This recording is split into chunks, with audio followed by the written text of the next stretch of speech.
I can go share us in Discord when I find us on YouTube. Oh, okay. That's great. Let me go find us. Because I don't know how to do that. Well, I guess I could figure out how to do it.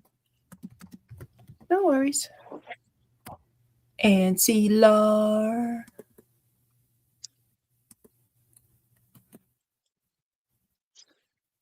Find my.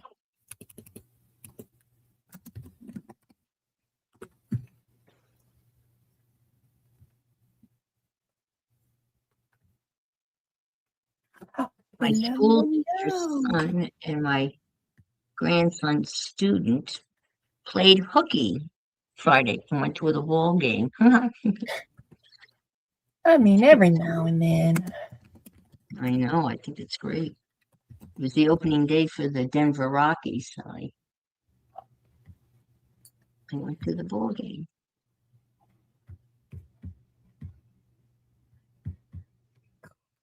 Hey, let's go over to.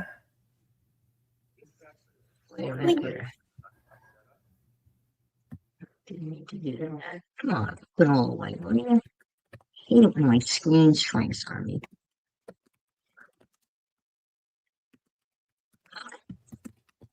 Come on.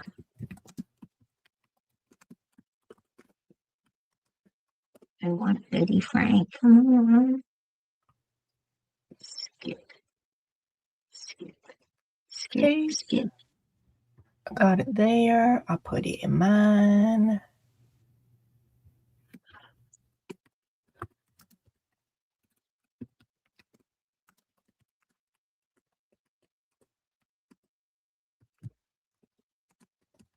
I don't want you to put me friend. Come on, get big. Oh my Lord. It's hard to do things with one finger. Good morning, Mary Jordan. Hey, Mary Jordan. Hi, Tim Minks. Hi, Y'all, it's dark in my room, Doc. Let's see. You gotta turn a light on? Yep. Let's see if that made a difference. Gotta wait for the light. Hi, Jill. Good morning, Jennifer. Boy, that worked.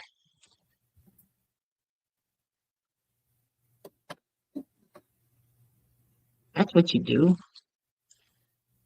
Now, what did you do? That under announcements in Discord?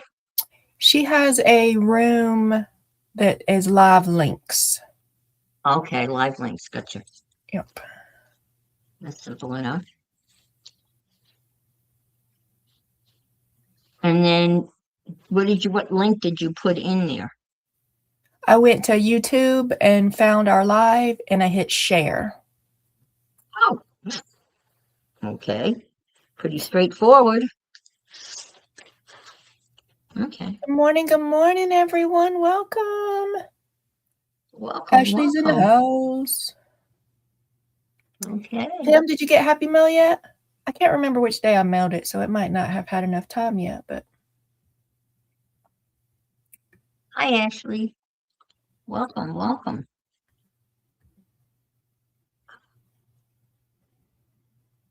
This one. StreamYard, don't start with me, StreamYard.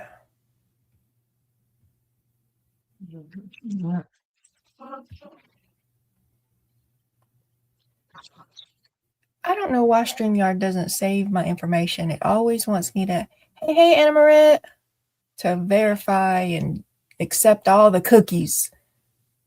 Oh, gosh. Every time. Like, if you don't know me by now, StreamYard. By now. You don't know me by now. Ashley hasn't went to bed yet. Well, is Ashley playing Insomniac tonight? I'm not sure what part of the world Ashley's in, so. She's close. Yeah, she's in this area. Okay. I don't think she's East Coast, but I think she may be like about an hour or so. Oh, she's been up all night. And Amaret, I hope you feel better soon. Sorry to bother you. I sent you a link by There's mistake milk this first. morning. Okay, so then it ain't had time yet.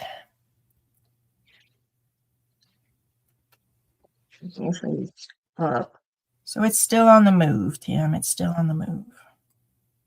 Okay. Dagnabbit. Y'all. I'm trying to cut a poster board here. And it's pretty thick. And it's really big. And I bought a box of it. A whole box of poster board. I hope you got a good Yeah, deal. I did. It was Yeah. really a good deal. 32 of these. And they don't call it poster board. They call it railroad board. Railroad. I don't know why they call it railroad board, but it's poster board. And it is made in the USA. Hey, hey, hey. Believe it or not. Sore throat. And Oh no. It's 22 by 28. That's pretty big. Pretty big. That's a lot of journal covers or postcards. I know. I don't know whether we're going to get that many, but I'm trying to cut it up into 4 by 6 chunks. And I'm tearing it because I can't fit it in any cutter that I have. That's for sure. It's not going to fit in. So I'll figure I give it a tear. So it'll be a little grungy, which is fine. Anna Marie, I don't know if this is going to get lost in translation, but here in the South, we got a thing called a hot toddy for sore throats. Yeah. Gotta get you some lemon and some honey and some whiskey. Mm-hmm. I mean, garlic and honey might be healthier, but whatever. Yes. If you can take the garlic. I mean, I love garlic. Now, so you mix that with tea? With tea, yeah. Yep, lemon, honey, tea, and whiskey. And some whiskey? It's the honey really that works the best. The whiskey just makes it fun. Maybe the whiskey numbs your throat a little. I bet you they have something similar to that. I would think they do. Black currant. That's definitely more healthy than whiskey. Hi, Brenda. Elderberry syrup and honey. Yep. Oh, yeah, there you go. The New Zealand Manuku honey. That stuff is a miracle. Oh, okay. If I wake up with a sore throat, I gargle me a spoonful of that and it's gone. It's gone. Really? But that honey's expensive. Gotta ship it all the way from New Zealand, I guess. Yeah. I've never heard of that. That's unbelievable. That's great. It has that curing qualities, attributes. That is cool. Now, how did you find out about that, honey? You know, everything on the internet is true, right? Yeah, right. Always. Yeah, Actually, I think it might have been without the chiropractor. Without a doubt. Without a doubt. Yeah. But if it worked, who cares? My kids had strep throat and they were miserable. So I think the chiropractor told me to get them to gargle with the Manuku honey. Like regular honey helps too, but I guess there's something in that New Zealand honey. Their bees are special. Yeah. Must be their whatever the flowers they're pollinating. Yeah. It makes their honey, right? It's a whole process. No pickle juice in Norway? What? Yeah, the Manuku. I'm probably saying it all kind of wrong, Jill. But we got a little jar of it. Oh, they've got to have. Who said that? I don't have the cat up. Who? Well, I do. Who said that they don't have any pickle juice in Anna Norway? Marie, that's Marie, crazy. You ain't got no pickles? oh, come on. They Yes, pickle no. all sorts of things. Pickled beets. You pickle everything. Pickled herring. Pickled eggs, pickled Pickled carrots, eggs. You guys pickled onions, pickle everything. I guess they don't pickle cucumbers. I don't know. Find that hard to believe. ginger and turmeric. Yeah, I Yeah, heard that's turmeric's good for inflammation, good for everything. and ginger's good for prebiotics or probiotics or something, and nausea, Ginger's good for nausea too. Ginger's good for nausea. upset tummy. Come on. Seasickness. We went on a day cruise on a catamaran to one of the smaller islands in Hawaii. And when we got to the island, the captain of the catamaran makes lunch for everybody on the boat. And he made this. It was such a beautiful day, and we're in like an outdoor kitchen type of thing, and he made this gigantic, huge stir fry Yeah. for lunch for everybody. And he loaded it with ginger. And he said, this will prevent you from being seasick. Hey, Di. Hey, Di. Good morning, Denise. Oh, no, what I was trying to say. Be nice. Be nice. Is here. And look, who got up early in the morning.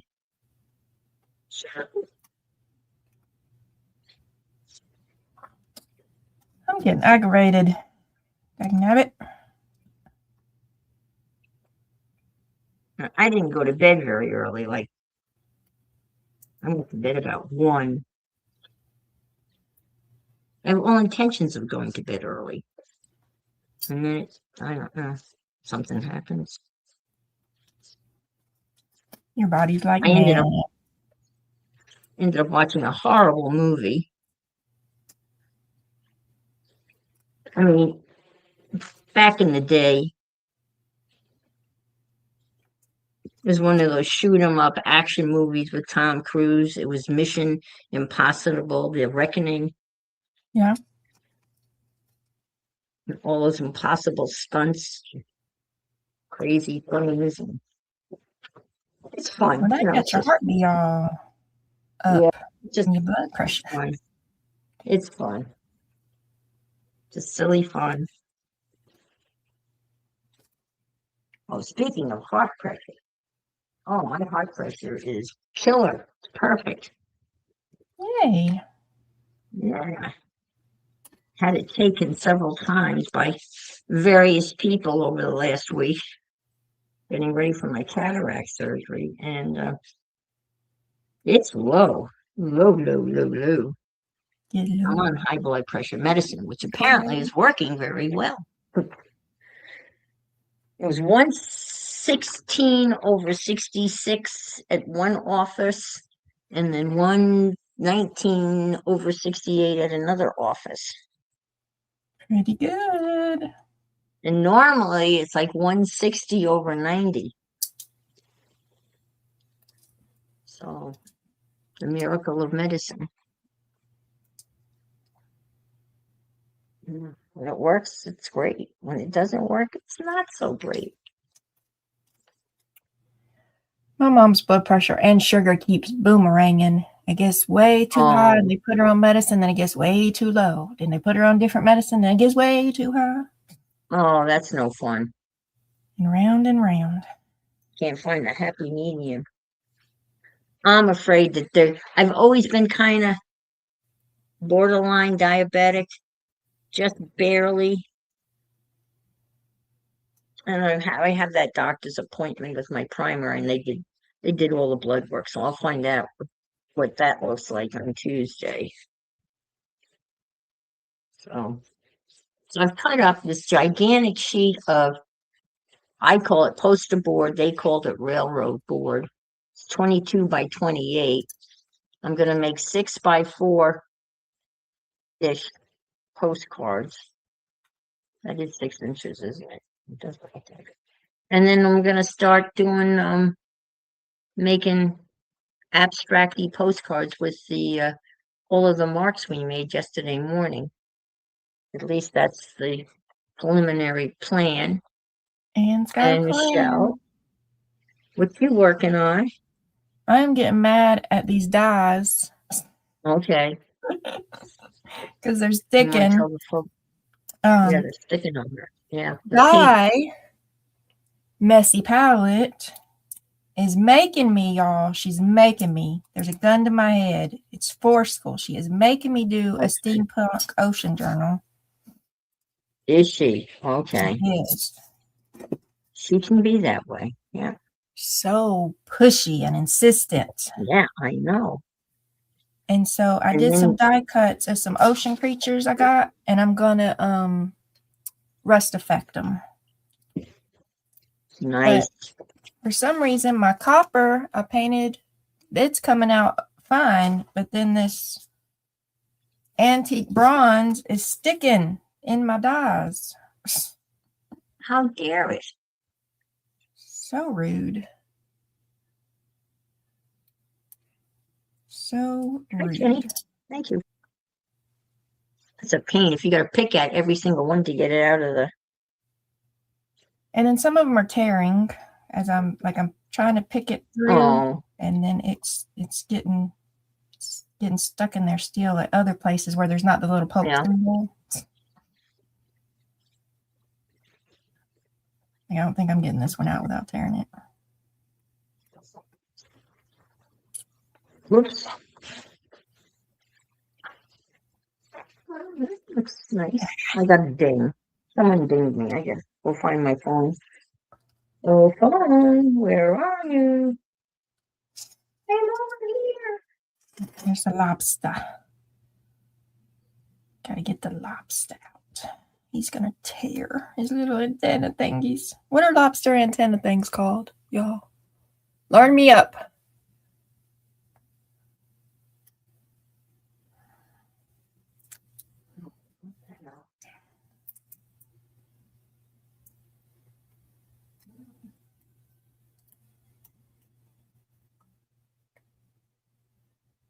Use your embossing pillow thingy on the dies before you cut. Oh, I do have one of them. Do. I didn't know that this paint was going to stick. This is the first time it ever happened to me. Tentacles? I don't know if they're tentacles on lobsters. I mean, they might be because I do not know. But hey, Frida. Oh, they got an antenna. Are they still And yeah, antennas? lobsters. Yeah, they have antenna or tentacles. Hi, Frida. And Jenny and Brenda. Did Frida come in? Yes. Where's Frida? Where'd she go? Where'd she go? She says, Happy Easter. Yes. Jumped on me. Okay. I think she used a German word in there somewhere. Well, that ding on my phone was from my sister-in-law down in Delray Beach wishing me a happy Easter.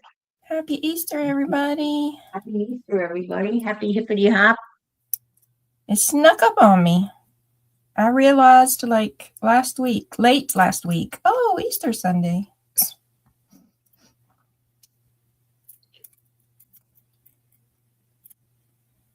Wasn't keeping up with my moon phases, apparently.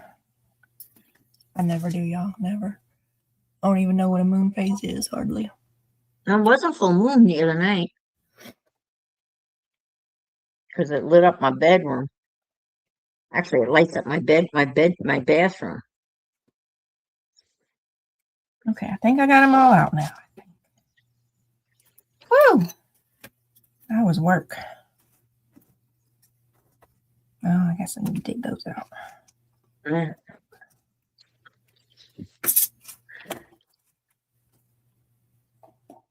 I enjoy your, when I get a chance to watch it, I enjoy your cleanup show with Pam. I think it's hysterical.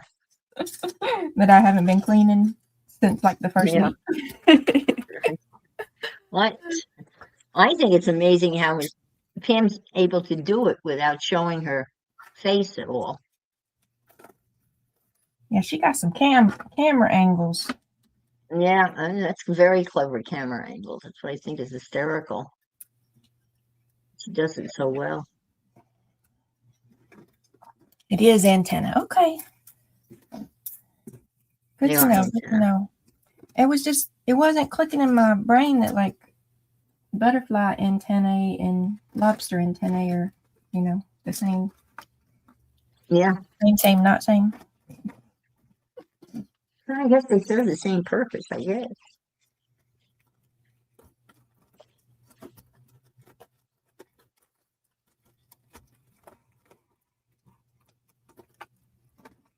Okay. I need a scrap. That's the one I want. Build composition. Thank you very much. Well, I have a sheet of Astra. Astra is the season of an older religion. Astra.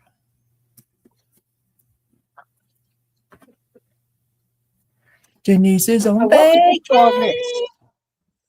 What would you call this? Would that be a jellyfish? Yeah, I think that's a jellyfish. I think so. And a coral. Yeah. Coral. And some fishies. And some fishies. I thought this was a free download from Jelly Bean Studios. Jelly Bean Studios. I better write it down. I'll forget where I wrote it, but still, I better write it down. And they have a whole bunch of other little things like this too. Jelly Bean Studios. Yep. Check it out. Your coffee shop, I guess. Yeah.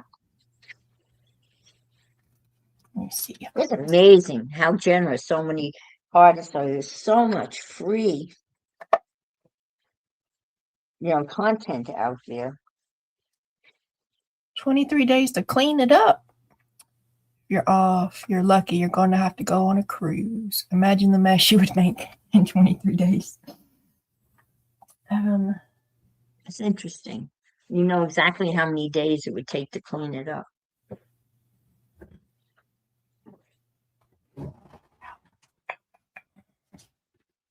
I didn't bother cleaning anything up. I just moved it as it was and then unpacked it as it was. And I thought this was pretty stupid because when I moved all this stuff out here, that would have been the time to sort it out, right? And go through some of it. You would think a normal person would maybe take advantage of the fact that you were moving all your art stuff to another room. Did I do that? No. Not really. No.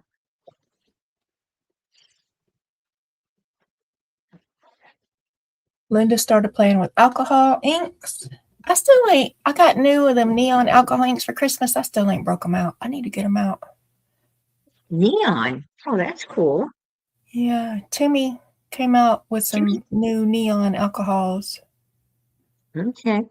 And at that time I was in a big neon phase. I was buying all the neon things, so I had to have the neon. Yeah. Even though I don't use alcohol inks too often because they have a strong smell. Yeah, I'm not a fan, and I guess maybe part of my problem is I've never bought really good ones. And the cheap ones are, you get what you pay for, I have a set of these.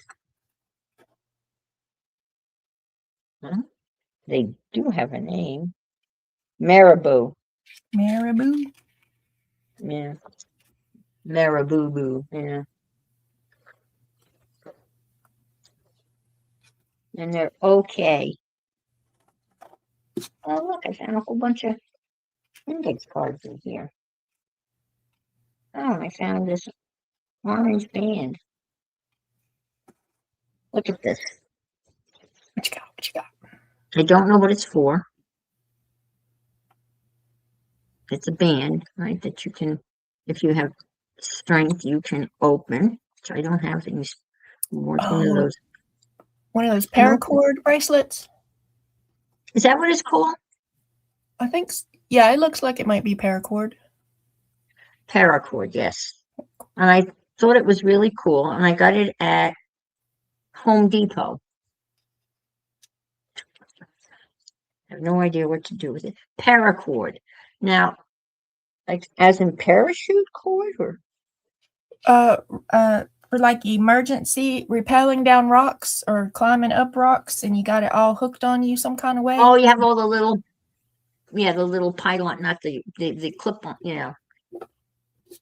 So I think some of those paracord bracelets are like emergency rope. Okay. Or I thought I could do something arty with it, but I have not been able to do that. And now that I some don't, people make bracelets. There's different other little animals you can make too. If you it's Oh. not crochet, but it's oh, fancy it with does it, look like crochet.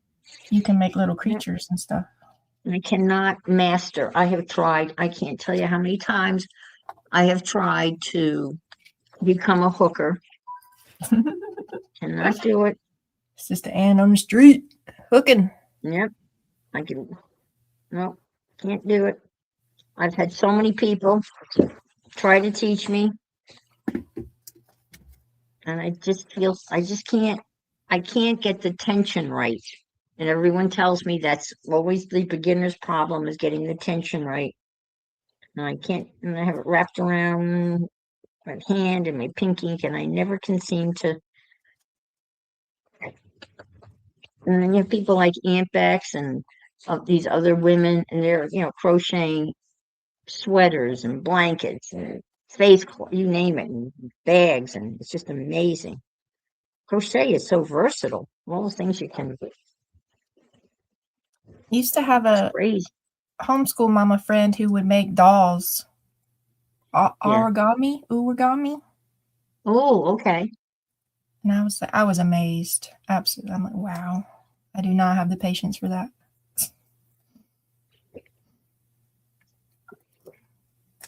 Like little people looking dolls. Like they actually And you can buy little kits. Yeah. To make and she would be doing it and like sitting there and talking too. Like multitasking. I know. I'm sitting there going 1, 2, 3. Right, I know. Underneath, around, back. All I've managed to do is make like a snake, like just one whole string. Yeah. And then I coiled that and put some stitches in it. So I made like a coaster, I guess. That's it. Okay. I lost my good brush. Well, it's probably not a good brush. My old brush, my rackety brush that I used last time when I was rusting stuff. I don't know what I did with it. So now I got to rackety up another brush. Well, yesterday before I went live, I got all dressed for bridge so I could be live up until the last minute and then just walk out and go to bridge. Unfortunately, I got paint on my good t-shirt. So I was very upset. I managed to get it out. Acrylic's not easy to wash out, but I couldn't take care of it until I got home, so it was dry, but I managed to get it out. I scrubbed it with Napa soap. Oh, yay. And well, now it's your good painting t-shirt. You just got to wear that every time you paint. I've got I have a lot of paint shirts that started out as good shirts that are now paint shirts. No, I think I got it out. I think it'll be okay. When I say good t-shirt, these are t-shirts that I bought at Walmart probably 8 years ago and paid $3 for them. Those are my good t-shirts. A deal is the best t-shirts. That's right. Well broken in. You can't even get a $3 t-shirt at the thrift store no more. No, I know. $6. I know. For a t-shirt. Like, come on now. Yeah. I got a lot of $3 t-shirts from Walmart. Actually, I got a really good pair of sweatpants of all things when I was in Denver over Thanksgiving. I wanted a pair of sweatpants just to kind of wear in the evening that would be more comfortable. So we went to Walmart and I got a beautiful pair of sweatpants that had pockets, pockets Yay. for $9.98. That's how I used to always show off my skirts. It's got pockets. I know. Well, as a teacher, I mean, you need pockets. You know, it's hard to find skirts with pockets. Yes. Very important. But these are really nice sweatpants. They had them in all kinds of colors, and they were $9.98. Sorry, I You didn't should have buy bought a two pair in pairs. every color. I could have. They had blue, pink, green, red, gray. I got black, of course, and that was in my size. And they wash up beautifully. There's only a very brief period of time here in Florida where it's sweatpant weather. But we've had quite more sweatpant weather here this year than we've ever had before. Denise's packing area is a mess. Yeah. And she needs a skirt to match hubby's kilt. Oh, neat. Get one of them air sucker outer things where you can pack more stuff in your club, and you take all Have you three of them. seen those? Don't those look cool? In theory, that should work. Then you can take all three. Why choose? And there you go.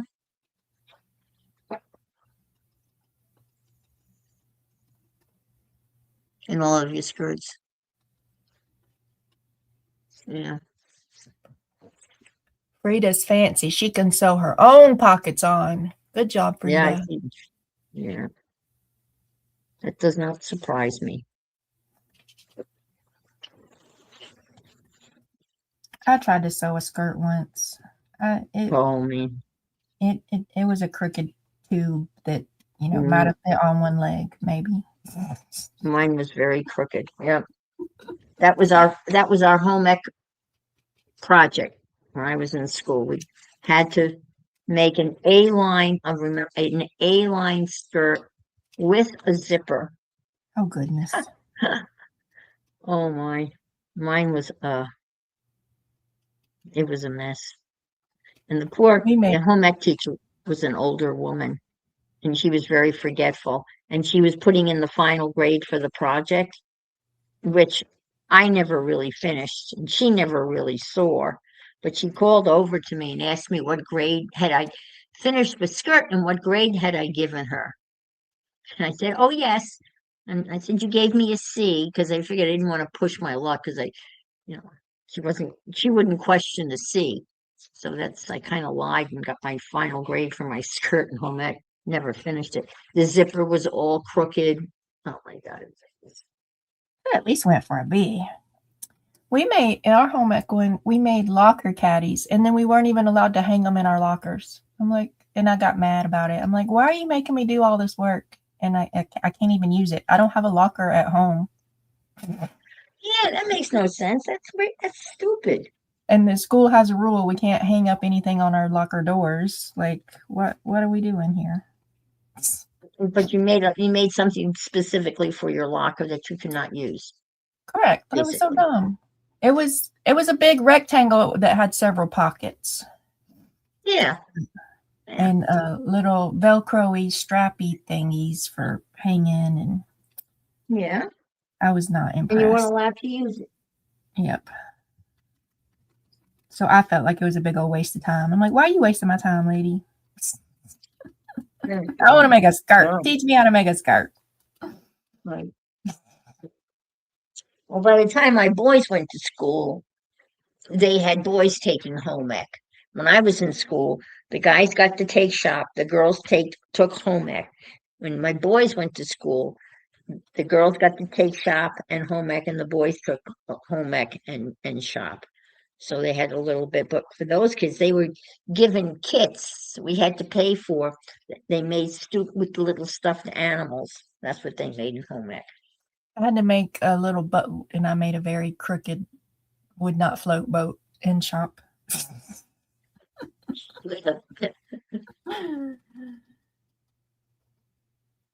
But yeah, I had to buy a little I, kit thing for the little boat. I wanted to take shop in the worst way, but when I was in school, girls were not allowed to take shop. And girls basketball, now you know I'm old. Girls basketball, you would not recognize it.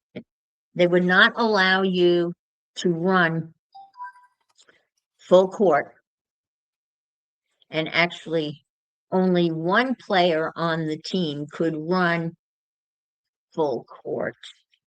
And then the rest of the team, you had to take 3 steps, bounce with the ball, bounce, bounce, bounce, and then throw the ball. Bounce, bounce, bounce, and throw the ball. That was girls basketball. And they didn't think we were strong enough to run full court. Some people is dumb. Things have gotten better. When they first built the Washington Monument, they wouldn't let women go up in it because they didn't think they had the stamina to climb the stairs. Mind you, these are the women that give birth, but they don't have Right? the stamina. I mean, it's so the male mentality is just so ignorant. We grow entire humans. Right. And then take care of them and nurture them for years, but you can't climb stairs. Sometimes you can't fix stupid, though. No, you can't. It just takes time. A lot of time and patience to fix stupid. We're so dainty. Yes, I'm so frail. Well, they like to keep us frail. That's the plan. Now they want to be us. Sorry. You needed, okay, and we're I try using not the to start book. that. Fragile flowers. I Knitted. just signed up for Craftsy. You were familiar for Craftsy? They've got hundreds and hundreds. You got lots of courses. Yeah, of course they are trying to keep us down. Yes, absolutely. Some of them men needed their mamas to jerk them up by their ears. Right.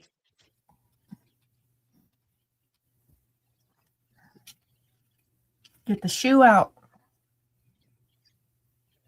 There's a So book. here are some of the papers we made yesterday. Yeah, my phone is Hello. dinging, Dar. It's over here dinging. Thank you. It's jelly, y'all. I got jellies. Sparkly jellies. Thank you.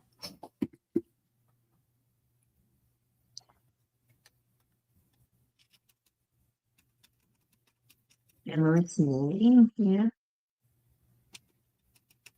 I said hi to Guy. Denise is.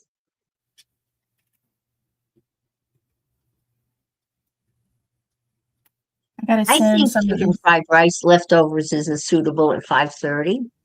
Absolutely. Fried rice has eggs in it. There's an egg in fried rice, so there's your breakfast and protein. Ta-da! Yep. It works for me. I like leftovers for Work breakfast. for you? They get done easy and quick.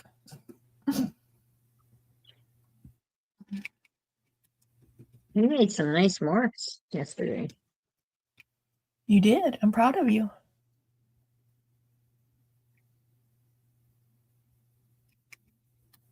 I was thinking about stealing your idea for instead of because Pam's not going to do Taming the Chaos this week, and so I was going to be like, let's make a mess while Pam's away. And I was like, oh, I could do painting paper marking things like Anne's doing and make a big old mess.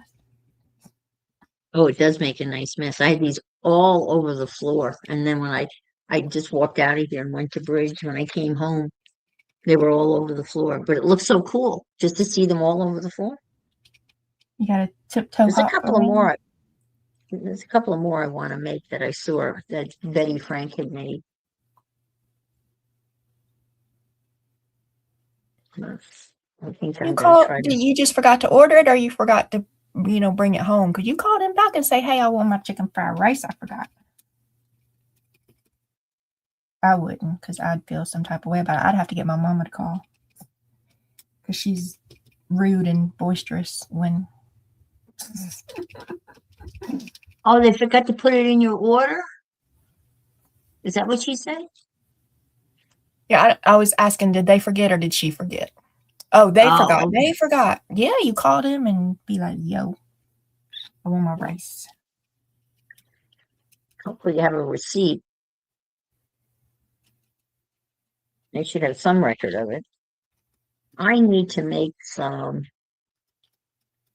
make a couple of more marks. Not that these aren't enough. You know what? I'm just gonna do it. Rita already had her breakfast, so she's not worried about leftover Thai food and chicken fried rice. I haven't had mine yet. I haven't had breakfast yet. Well, I drank me some chocolate milk. My apparently we have storms going on, not bad ones, but apparently our power went off, and so I got woke up by all the power coming back on loudly.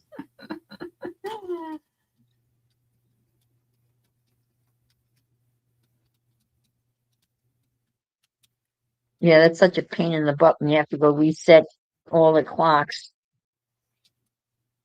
the microwave, and the stove. At least I have to do the microwave and the stove. Oh no, Di.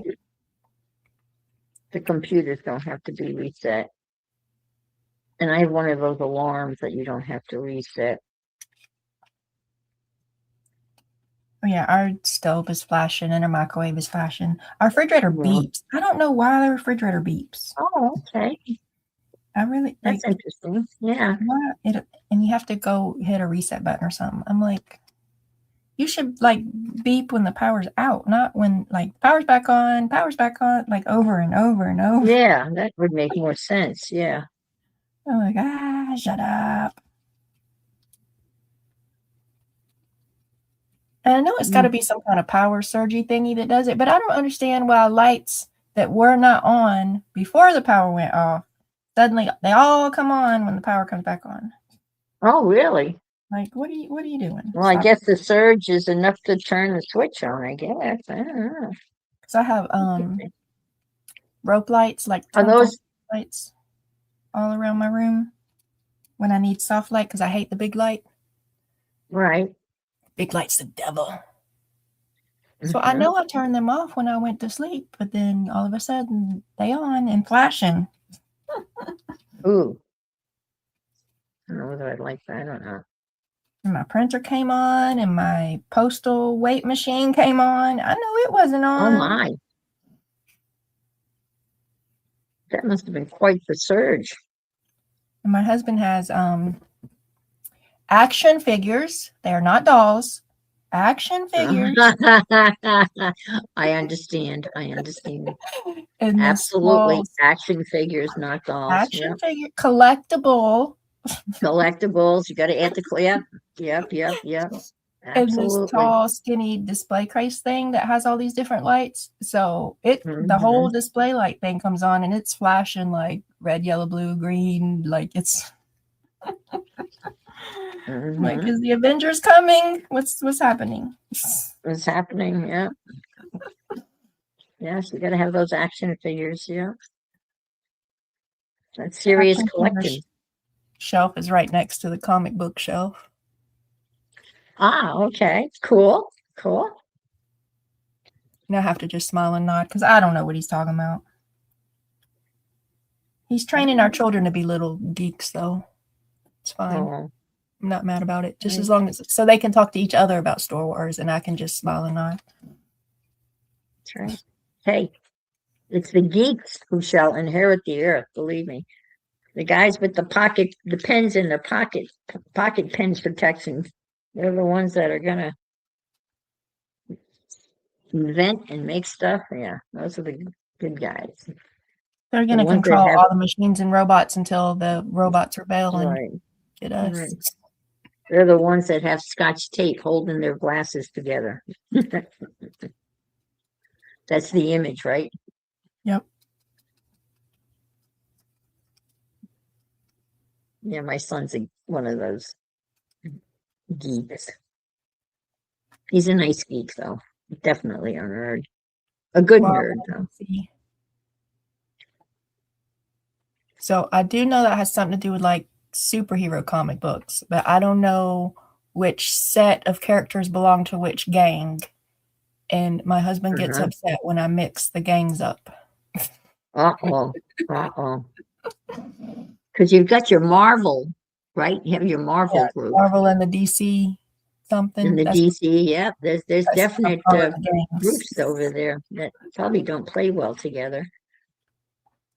And he likes one more than the other. I don't know which. I get his gang members mixed up, and he's like rolling his eyes at me and sighing. Come on, woman, pay attention, right? Yeah. Pay attention. It's not that easy. It is that easy, but not if it's not something that's not in your. Could he talk to you about die cuts? He probably smiles and nods at me, like I smile and nod at him. Okay, sure. Yeah, smile and nodding is a good way of getting through that kind of. Not DC or Marvel, it's Star Trek.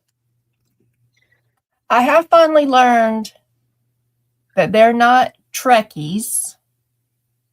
It's not. For a long time, I was getting Star Trek and Star Wars confused. So I've finally learned me too. They're not Star Trekky people. They're Star Warsy people. Finally. I finally did learn that. And that's probably because my children having meltdowns about it. Well, but there are Star Wars people. They're just not called Trekkies. Correct. Is there a name for Star Wars people? There probably is. I don't know. There probably is. But the I never Trekkies thought about that. are the Star Treks, and those are way different than Star Wars, Mom. Yes. Yes. Denise is a Marvel girl. What are some of the Marvel people, Denise? And then I'll tell you if that's. The Marvel people are. He likes Wolverine. I think he's a Marvel person. And he likes the big green guy. And the Hulk, is the Hulk a Marvel person? Yep. And I think he may be a Marvel person. He might be a Marvel guy. Ashley's a Trekkie. Okay, you could be a Trekkie. I ain't mad at you. But if you start talking Trekkie words to me, my eyes are going to glaze over and I'm just going to smile and nod.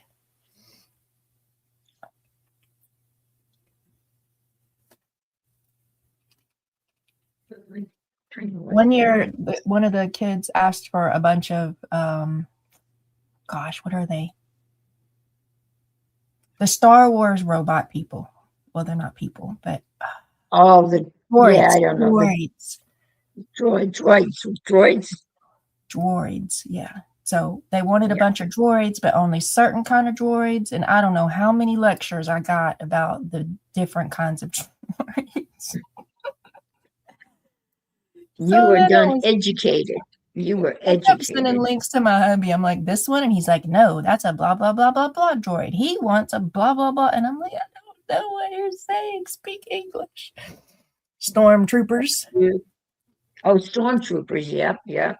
I know that. Those are the white and black dudes, I think. Right. Those are the white. Yep. Those are. I don't know. I never could figure out were the stormtroopers the good guys or the bad guys. I think they switch teams. I don't really know, but I think they switch teams depending on like who programs them or something. Okay.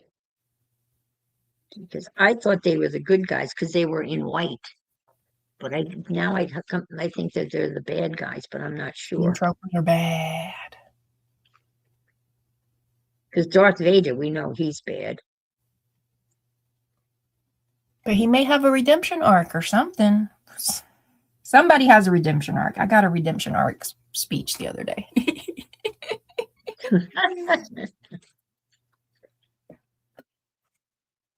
The droids are both. Okay, stormtroopers are bad, and droids could be either team. Okay. Real bad.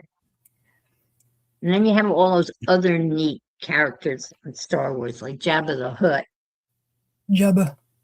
Ain't Jabba the Hutt ugly? He's one of the ugly dudes, right? Yeah. Oh, yeah. He's like a gigantic slug. Yeah. And there's that scene in that neat cafe where they have all of those critters from all the planets, and Jabba the Hutt's kind of holding court. That was, I guess, in the first movie. Brenda loves Marvel. Robert Downey Jr. Iron Man a Marvel guy?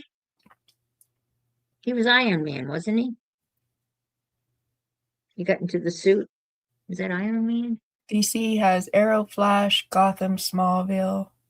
Now, hubby does have the whole entire Smallville series on Blu-ray or something, like the whole.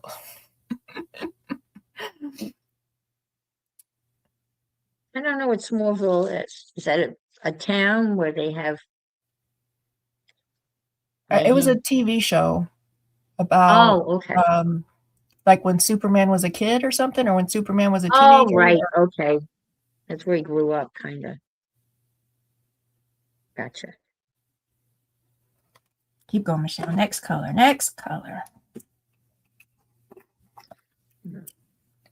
I grew up with the old Superman, Lois Lane and Jimmy. And I can't remember now who was the name of the guy that owned the newspaper. Newspaper guy. It's probably what I would call him. Yeah. And Jimmy was the little reporter. Roll their eyes at me. And Lois Lane.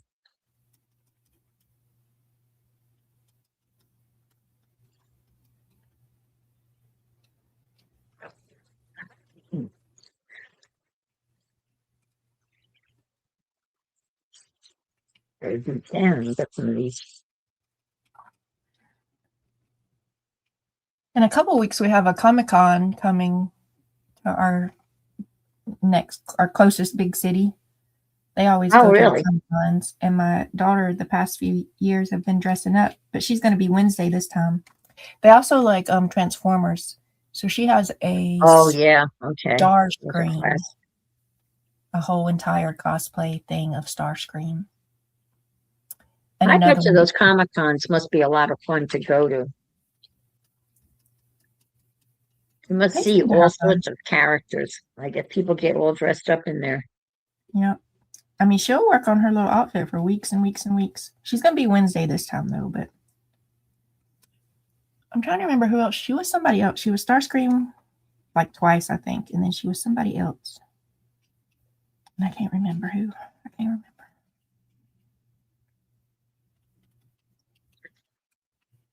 A little.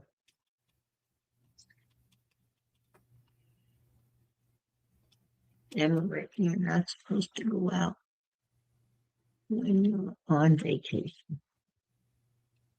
That's right. Emma's on vacation and sick. That's just not right. Eggplant lasagna?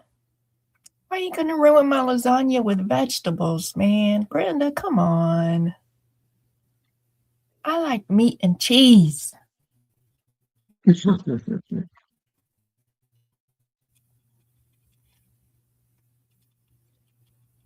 I had a wedge salad for lunch yesterday.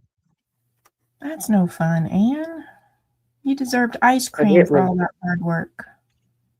But it was good.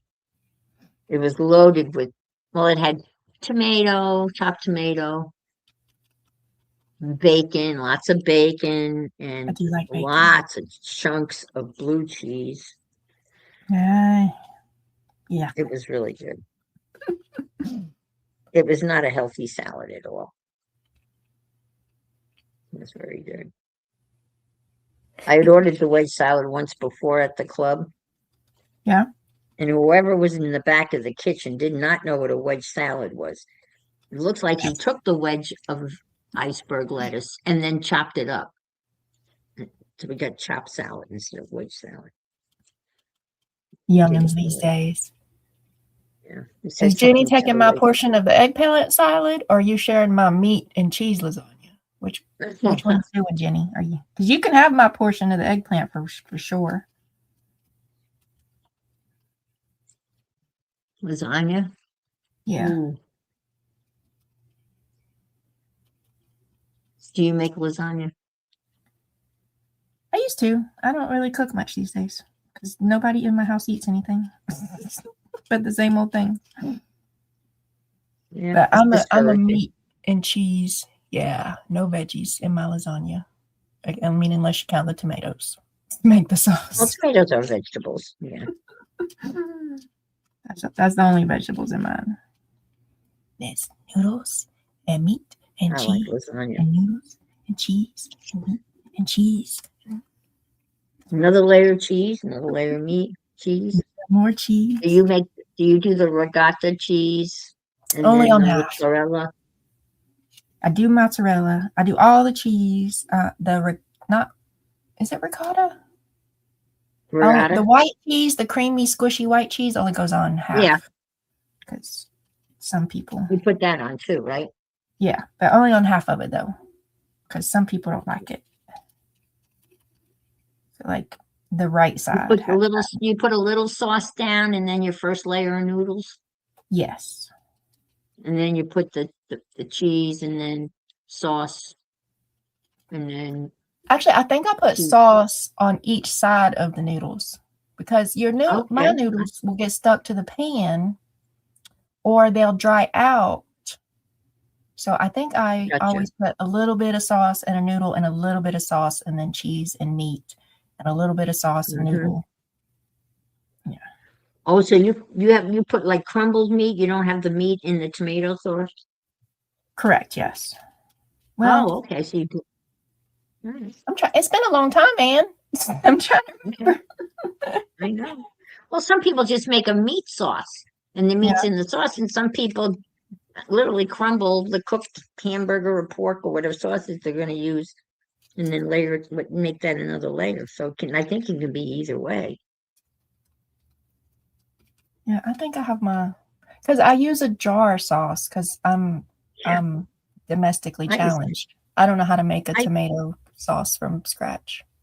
Well, you could, but not necessary. I mean, I put extra stuff in there. I put extra. The jar sauces are really good. Garlic and I like garlic. Yeah, I put extra garlic in everything. It's good for you.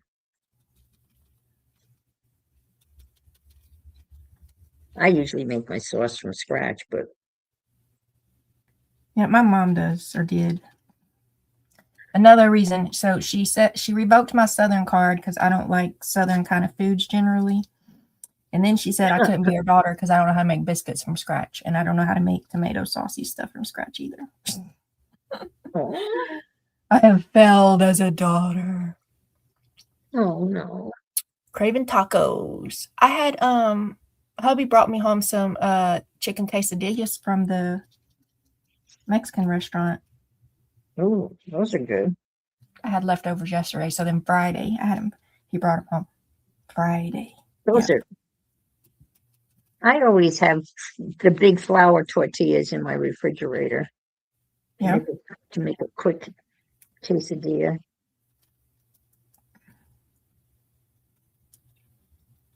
We have this little sandwich panini pressy thingy that makes. Oh, I've always wanted to get one. Does that help you? You like it? Yeah. I can make a grilled ham and cheese real fast. I can make a quesadilla real fast. That does seem like a handy appliance. Make a lot of different things with it. Frida grew up on a goat and sheep farm. Can't do meat sauce. Can you shear sheep,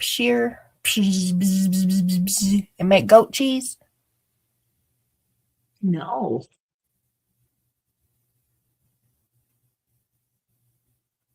We used to Can't shear have, I mean, it might still be there, but we had a goat farm kind of locally that would open up for people to come visit and stuff. And I used to take my son used to like go run around with the goats, and he liked the goat. They're so damn cute, aren't they? Oh, the baby goats. The little baby goats. Yep, he'd go chase them around in their little yard. I see the reels of the baby goats in like they're like maybe the pygmy goats, and they're bouncing around like in somebody's house, a little bounce, and they bounce sideways, and oh my God, they're just so damn cute. They're little wild rabbits hopping around.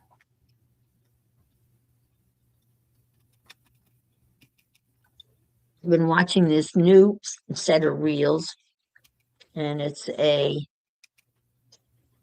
guess it's a sheep and goat farm out up in Scotland. In Scotland? In Scotland, yes. And the guy's got a cute Scottish accent, and they show you, when they're lambing and having their babies, and then he has the little babies and talks about the little babies, and I guess they open it to the public. People pay money to come see the lambing going on and playing with the little. It's adorable. Oh, and the little lambs. Oh my gosh. They're so cute. They had a little black one that the mama had triplets, which is very rare. Oh, mama. And the littlest was struggling, but they managed to get him where he was pretty stable. And they put a little knitted coat on him to keep him warm.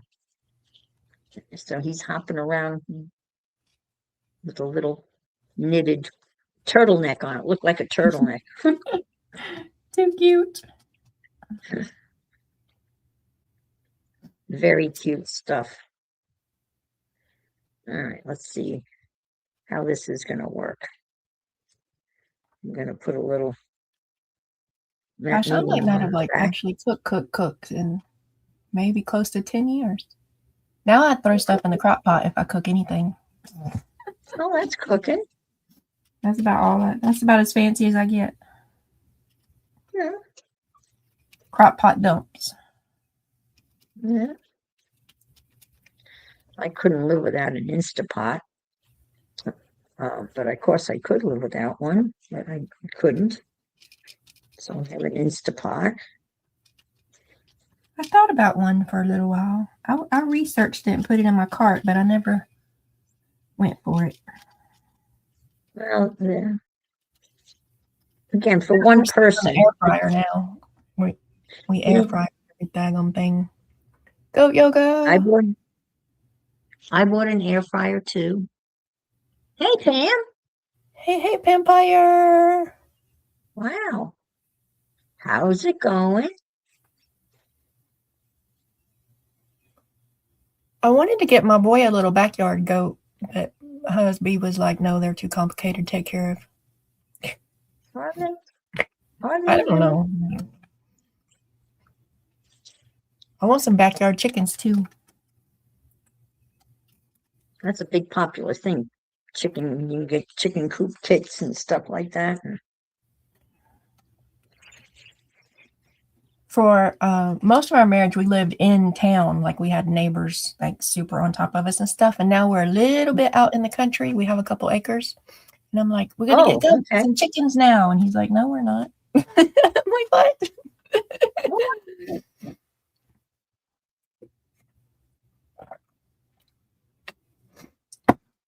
I'm like, it's a rule. If you live in the country, you have to own goats and chickens.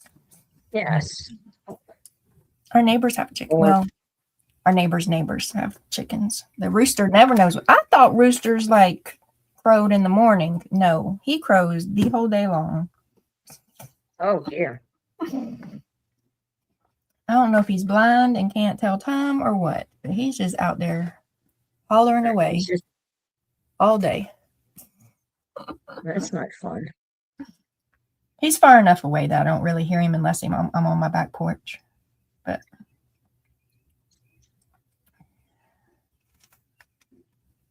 Yeah, my grandparents moved out to the country, or at least to me, I thought it was the country. Yeah. And I just assumed I was going to get a horse. Well, yeah. There was an open field behind their house. It wasn't their field, but I didn't care. I just assumed that this is it. I'm going to get a pony. And they said, I "Well, mean, I where?" think it's a No, reasonable question. and I got, "Well, where are you going to keep the pony?" "We're going to I'm keep not the sure. pony in the garage." "Well, where are we going to put the car?" "In the street. I don't care where you put the car. And put the pony in the." I had it all worked out. I had it all figured out. And then there used to be these contests that you could enter on the back of matches. You could enter a contest to win a horse, a retired racehorse. Yeah. I was going to win one of those for sure. Definitely going to have a retired racehorse in the mix. Well, now you had a field, so you just need the horse. I just need the horse. I got the land. It's funny how kids' minds work, right? It's very simple. There's a field. So we Now should get have my a horse. horse, right? Right. My horse. Get it. There's a horse. A horse, of course.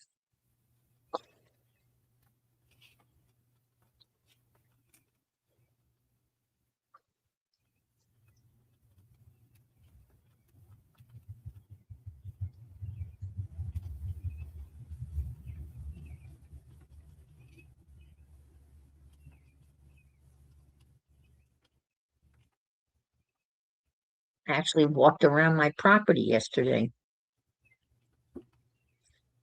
Did you find a horse? No, without a horse. No, Man. no horse.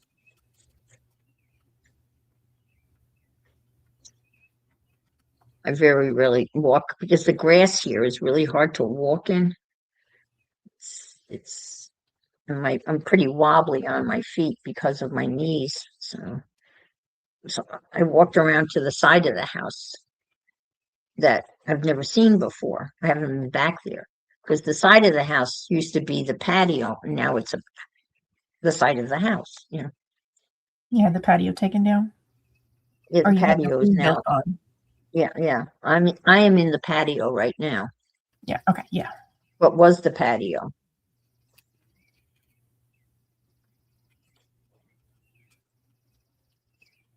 We had a lot of frost damage. So I was looking to see what the damage looked like, what was dead and what was alive. I used to have a huge rosemary bush in the corner of the house in the patio. And It and didn't the bunny survive. rabbits lived in there, but the rosemary bush is almost completely gone. There's a couple of Oh. sprigs of rosemary. We have bunnies running around the yard and armadillos. I have a pair of armadillos. I don't know if they're siblings or if they're married, but they always in the backyard fighting. But they're play fighting. Like, they don't seem mad. They seem like they're having Right. fun. I think I saw an armadillo here the other day. Yeah, I'm pretty sure it was an armadillo. I was surprised. Didn't think we had them here. It's got like a pointy nose and it's kind of got Yep. like a shell. Yes. Tactile possums. They're armored up. Okay. Yeah, and they're pretty low to the ground, and they look like they Yeah. have like ribs or something on their little shell thing. Yeah. I don't know. I've never like petted one, so I don't know if it's hard or leather or I don't know. Well, it looks like it's hard-ish. It does look like it is. Like a helmet kind of thing. But Yeah. it's her whole back. Okay. Di's got a question. Di's got a question. How do you tell when an armadillo is mad? Is that the question? Oh, how can I tell? I don't know. How do you tell when an armadillo's mad? So I've watched them for a few hours now, and they like don't fight to the death. Most Like animals don't. They keep. It seems like they're play fighting until they're over it, and then they just go off, and they're always together.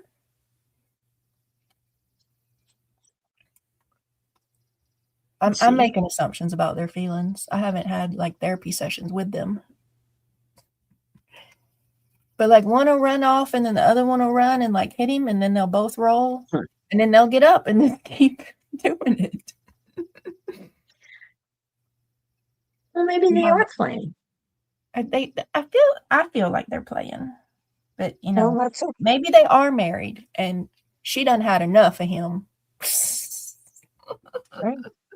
I don't know whether they marry. I know sandhill cranes mate for life. I know that about my sandhill cranes. They mate for life. And those sandhill crane chicks are getting so much bigger. I see them walk by about every other day or so. And they're just getting bigger and bigger, bigger. And all they eat are grubs. Do the cranes like migrate at different seasons or they These don't. No. There are sandhill cranes that migrate, but this population stay here year round. That's what I've been told. That there are some populations that don't migrate, and there's other populations that do. I mean, these are big birds. Horses are gentle giants. Yeah, I never met like a mean, mad horse. I mean, I haven't met a lot of horses, but they seem pretty peaceful. They are huge, though. Some of them are huge. Oh, those big working horses like the Clydesdales and the Morgans. They're like 18, 20 hands tall. Right? That's how they measure a horse, by in hands, right? Yeah, but I think the hands is a different measurement than a hand. I thought the hand was the height of the horse, no? Okay. I know the unit they use is hands, I think, but like our hand is not the unit, like whatever. Oh, the hand is that unit is bigger than a human hand, I guess. Is that what you're saying? Yeah, I think so. I think. Tell us, horse people. There's horse people in the chat. Where's Cheryl at when you got horse questions? Yeah. Wake up, Cheryl. All this sleeping in on Sunday mess. Jeez. I like that one. That one came out good. It is. It looks nice. I like how your little Mark making things. Yeah. Little abstracty postcards. A horse bite is the worst. I've never seen a horse bite. I mean, I guess they could. Oh, I bet that would be pretty loud and. I would start cussing. But those fights, from what I understand, animals in the wild, it's a territorial thing. And they don't really fight to the death. Get off my land. They fight until one goes away. The sandhill cranes fight here, but it's territorial. I want a Kleinstein or a Percheron. Yeah, those are the big ones. Whoa.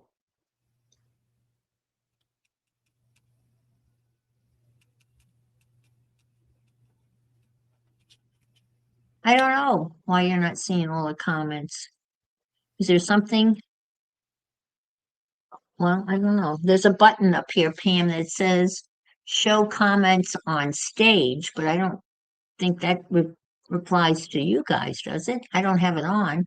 I don't know No, what I don't think that applies to them on YouTube. But you do. But sometimes YouTube's crazy, y'all. YouTube's just crazy. Get off my lawn. But did you collect all comments instead of top comments, Pam? Pam's usually pretty savvy about that. Yeah. But it'll change you back without telling you too. Let me see what this means. Show comments on stage. Well, we're on the stage. Let's see. Correct. It'll put the comments up on the screen. Oh, okay. We don't want that. And that's the extra feature, which I'm going cheap. I'm not paying for anything yet.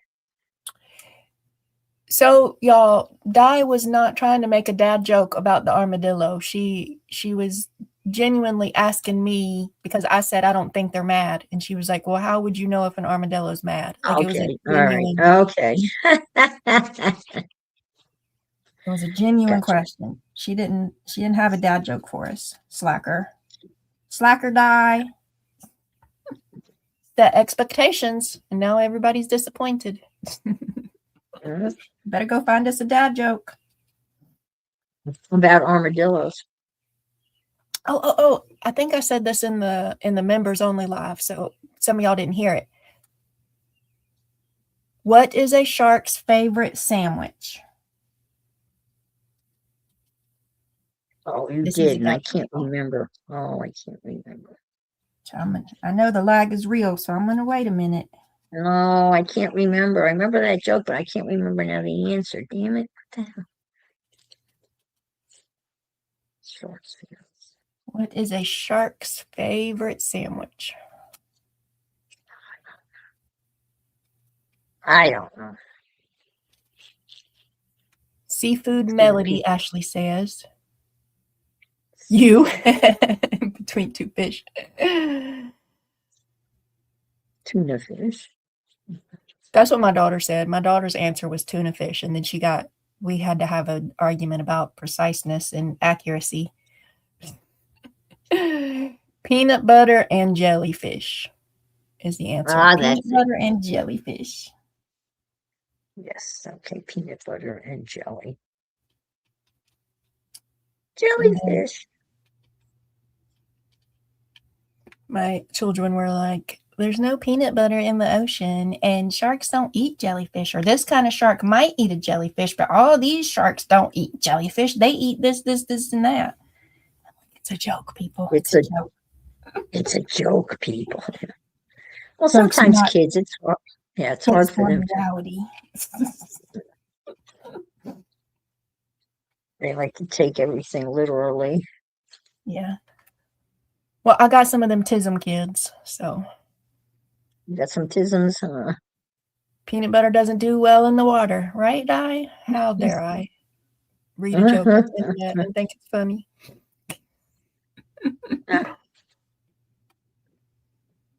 The phone was on the live comments. Globs of peanut butter floating on the water.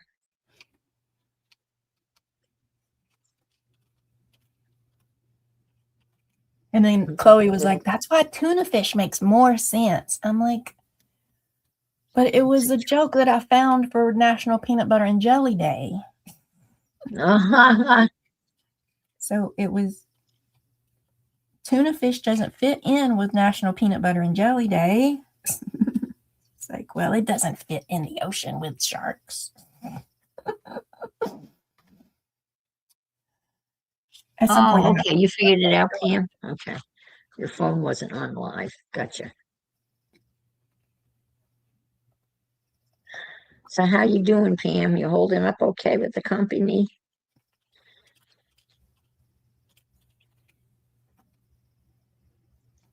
Well, I think today they're traveling, right? Or no, tomorrow they're traveling. Looks like they're going to Lake Tahoe, aren't they? Yeah.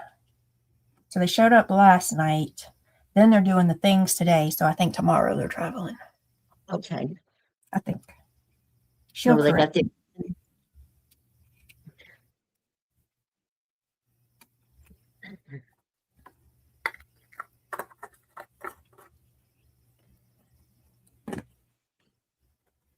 Come here, you. Hey, here's my rested up We Oh, do it again? wow. They rusted up nice. Oh, I like that. Yeah. Now you just what? You just put I gold have paint this on those? What? I have this kit from Thinabar that I bought years and years and years ago that is drying up. Okay. I have that same kit, but mine is completely dried up. But that's a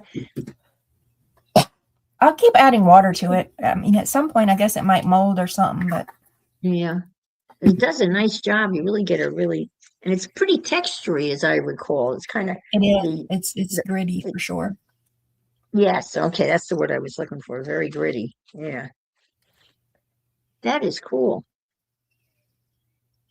Yep. So I got more die cuts. Let's do it again. I'm going to share some with Christina at Scrap Craft and Stitchery. Ah, nice.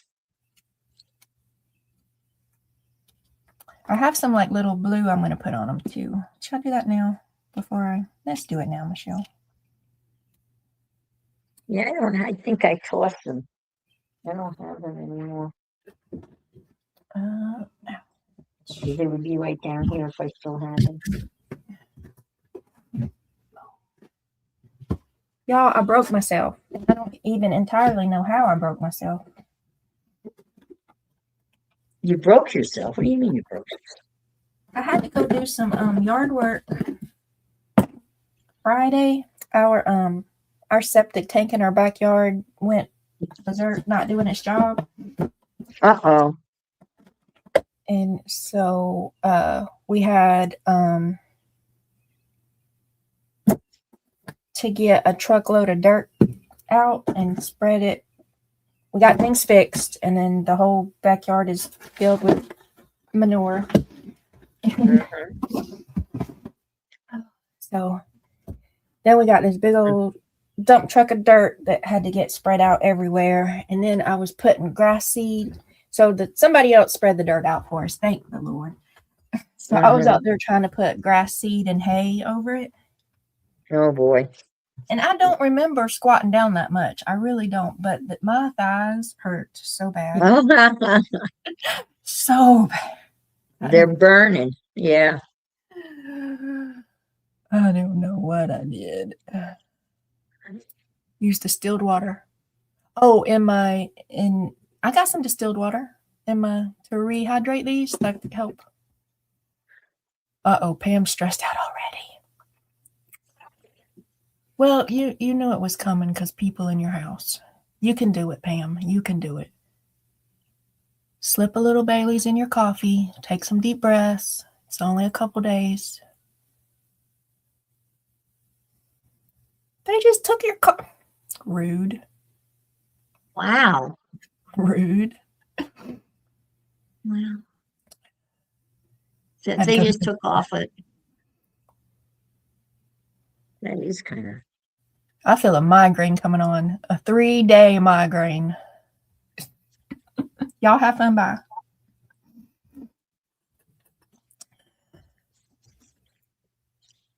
It's rather presumptuous of them taking your car. Yeah, that is rude. The audacity. Just assuming that.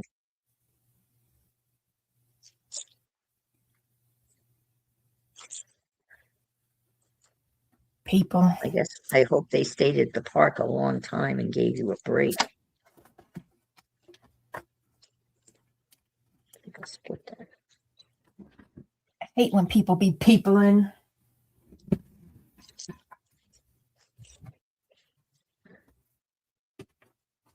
It is so stressful when you have company. I don't care what the company is. It's just always stressful.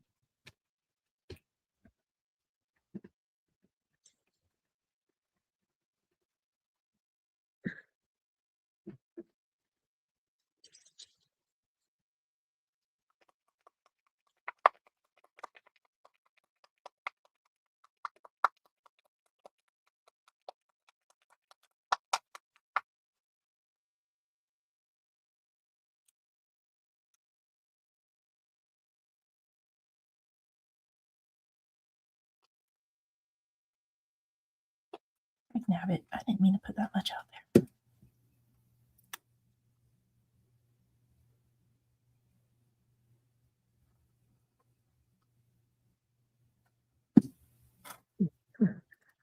Oh, some over here. Like so, maybe. Okay.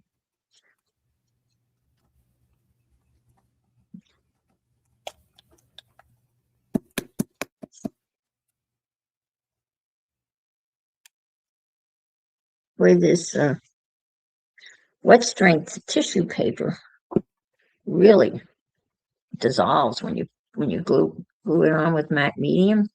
Yeah. You can't see it at all. It just disappears, which is nice. I've tried a couple times to order some, but I don't know how to tell which ones are the wet strength and which ones aren't. Well, I just left it in the packaging. Didn't take it out of the packaging. You know, I got mine on Amazon, and then I was told that's not the real wet strength. But for what I'm doing, I haven't done any jelly plate printing with it per se, so I don't know. I'm not Holds it a that way, but it wet does strength. for marking. Yeah, I'm not a wet strength expert. But I bought a big old thing of it from Amazon, and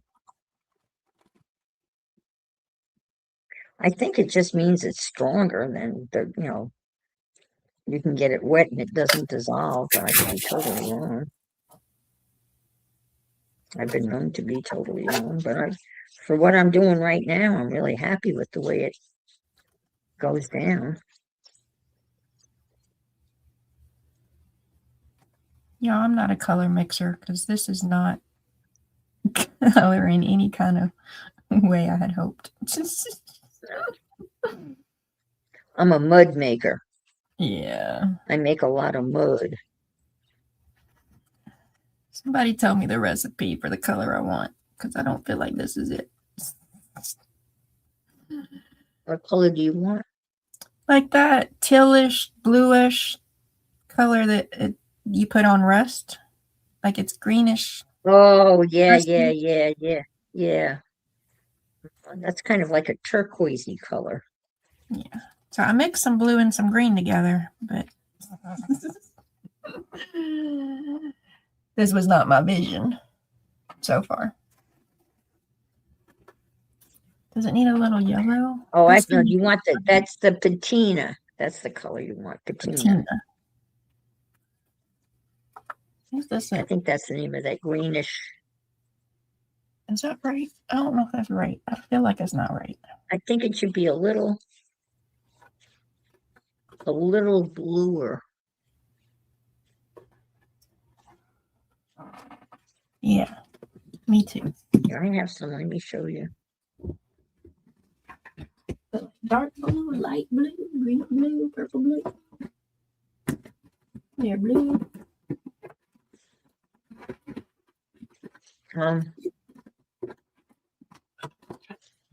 Here, there's the.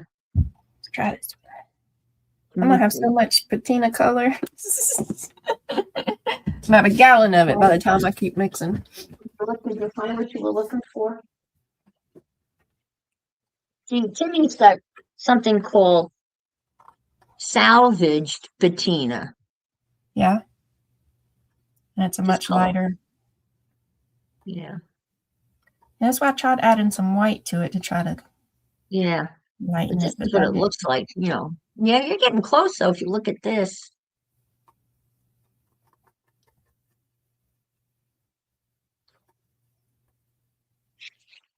Add white to lighten it. Add white. Okay, come on, more white. You're getting there. You're getting close.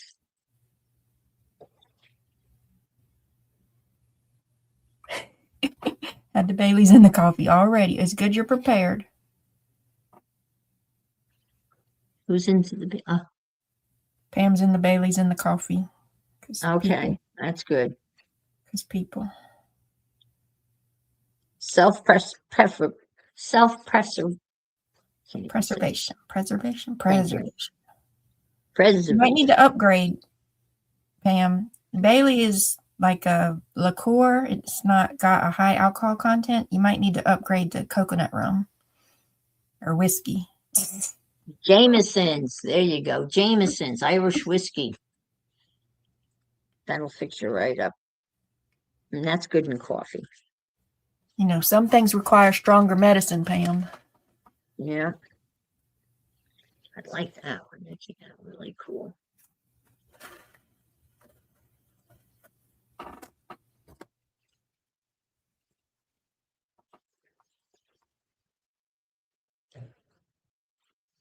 You know, it's probably not the best idea to, you know, try to mix paint on a postcard.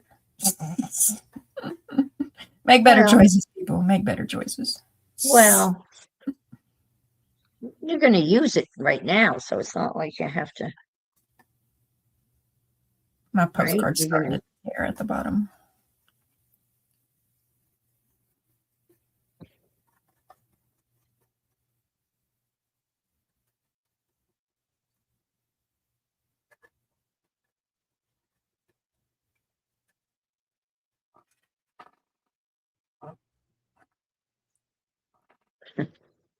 Especially, yep.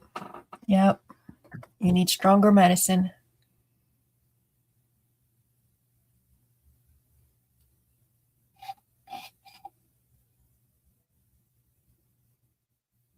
Did I hear, Pam, you do Jägermeisters? Maybe some Jägermeisters might fix it up good. I'm not a Jägermeisters fan, but I think I heard you mention Jägermeisters once.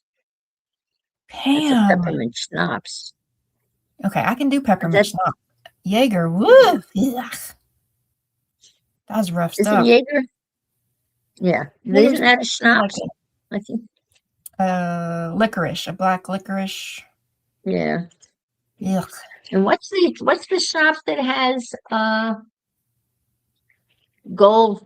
There's a schnapps that has gold. Goldschlager. Like, that's it. Yeah. Goldschlager. Oh, Fireball's hot. Yeah. Oh, hell no. I know Jägermeister. Yeah. I'm not a fan. Yeah, no Jaeger. It's it. Melt off your teeth. Fireball and Mountain Dew. Do.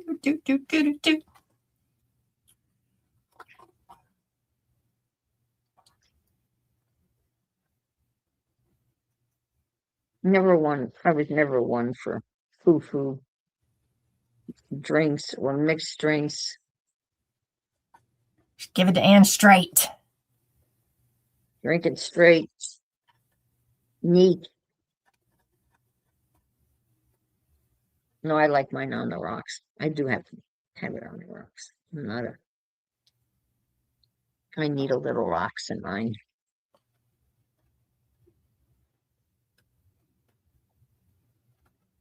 I think we're going to go with it. Yeah. I think it looks good. Goldschlager and Dr. Pepper is not terrible. Oh, God. You got to be kidding me. It's not terrible. Surprisingly, it's really not. Jägermeister is definitely worse. Really? Not that bad? Are you serious?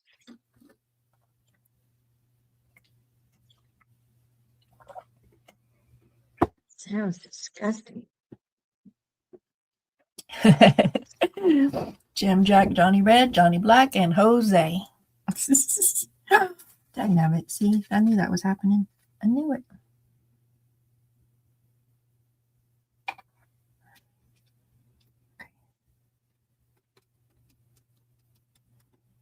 Jim, Jack, Johnny. I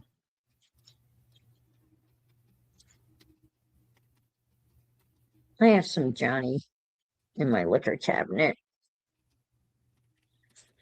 And I have some Maker's Mark. And then, of course, a case of vodka. That's right. Okay. Party buy at it by Ann's the case. house. Party at Ann's house. I buy it by the case. 'Cause I mean, that's a drink. better deal.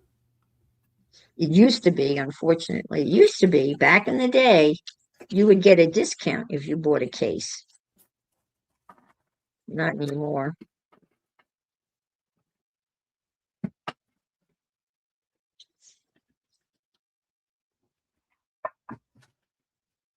Not anymore.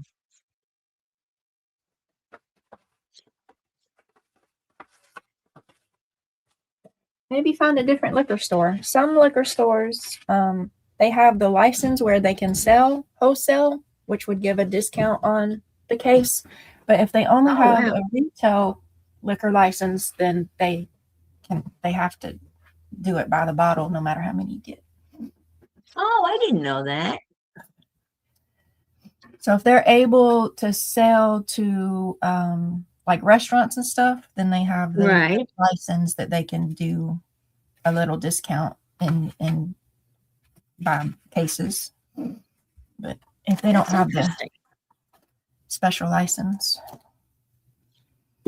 like some bars and clubs and stuff, you can buy other than wine. Yeah. You can buy a whole bottle of liquor at a different price point than buying it by the glass. But only if that establishment has that special license that they can sell the whole bottle. Otherwise, like, people will be like, can I just, because I mean, like, you're buying $20 of drinks at a time, and they're like, can I just buy the bottle? No, you can't. You have to buy, each ounce and a half is $20. There's no discount. Well, it's like in the olden movies when the guys would saddle up to the bar and the bartender would just put the bottle on the bar with a shot glass. You know? Yeah. Now the government's super involved. Yeah. They want their money. And the markup rate on alcohol is crazy. That's where they make all their money. It's like, what, 300%? It's ridiculous. Yeah, at least. At least. It's a crazy markup on alcohol.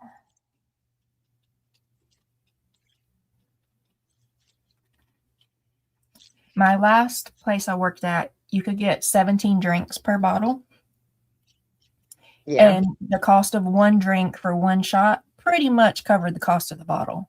So yeah, sell one, that's paid for the bottle. The next 16 is all profit.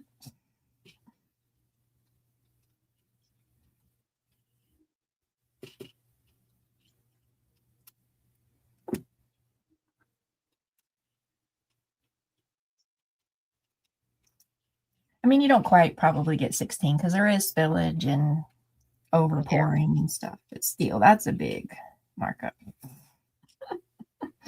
And I guess a lot of bars, they use those little handle things which pre-measure the shot, so you're not gonna so you're not gonna give somebody more than, not on accident, at least. Yeah. Or your best friend gets a little bit more than.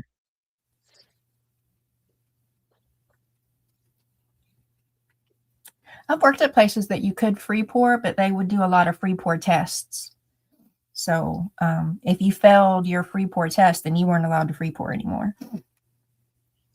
And then I've worked at places, it didn't matter if you could, free pour perfectly. They better see that jigger in your hand. That's interesting. I was a bartender. Yeah. Made more money than teaching, didn't you?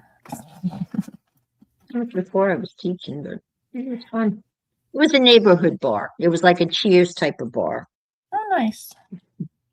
Where everybody knew everybody's name, literally. It was the type of bar that people would stop on their way home. And hang out with their buddies, have a beer. Yep, mostly beer. Occasionally a whiskey or a beer and a shot.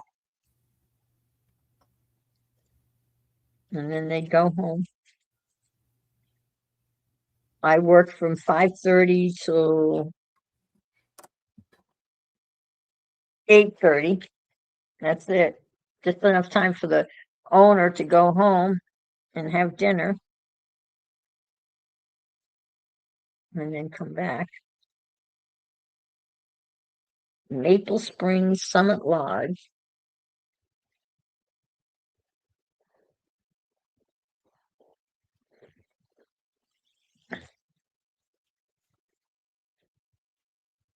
But nothing fancy.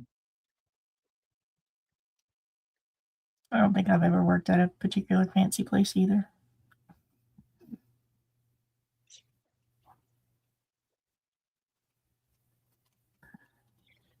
And there was a liquor store attached to the bar.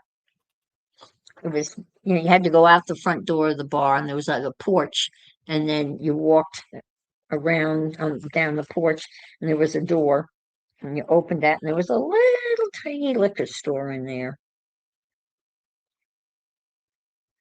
And one miserable, cold, wet, rainy November night, it was Tyndon Bar, and you ring the bell on the liquor store, and that alerts the bartender that you have to go out. There's someone in the liquor store.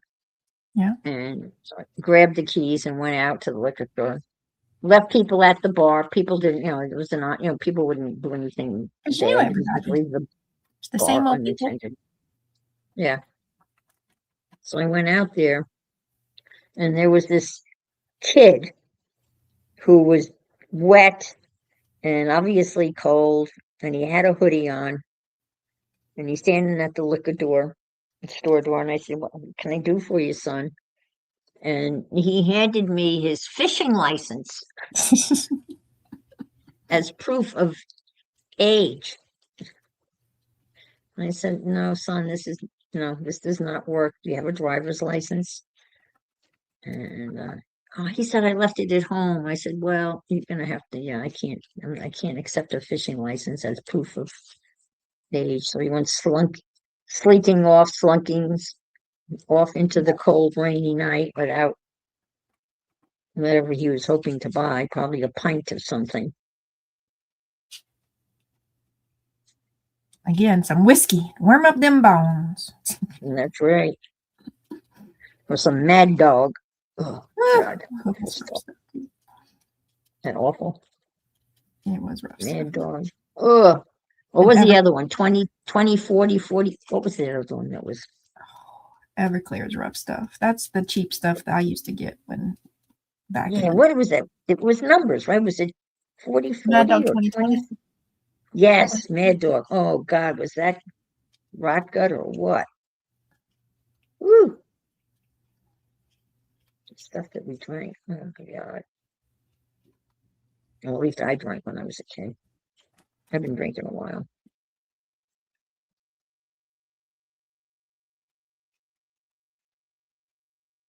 There used to be a deli, probably about maybe 3/4 of a mile from where we lived. And the guy that owned the place was an elderly man who was pretty much blind.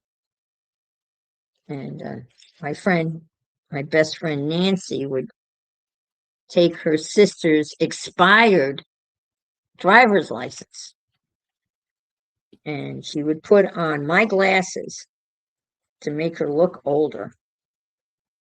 And she'd go in there on a Friday night, we'd get a 6-pack of beer, and the guy would look at the driver's license and just accept it because he couldn't really read the date on it. Yeah. So we'd get her a 6-pack of beer. Teenagers can be clever. Oh, I know. And get shit-faced on a 6-pack of beer. We'd go to this other friend's house. Her dad worked nights, so we hung out there. Hi, Lynn. Yeah, when I was a kid back in the 80s, my mom would sit in the car and send me in to get her cigarettes or whatever. Yeah. And I'm just a little kid, throw it up on the counter, like, "Where's your mama?" And I point at her in the car. And they'd sell it, and off I'd go. Right. Yeah, that's pretty much. Hi, Lynn.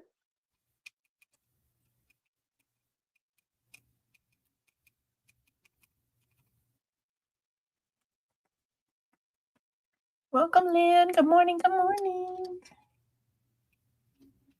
I'm resting up sea creatures for a steampunk ocean journal that Di is just making me make. So cool.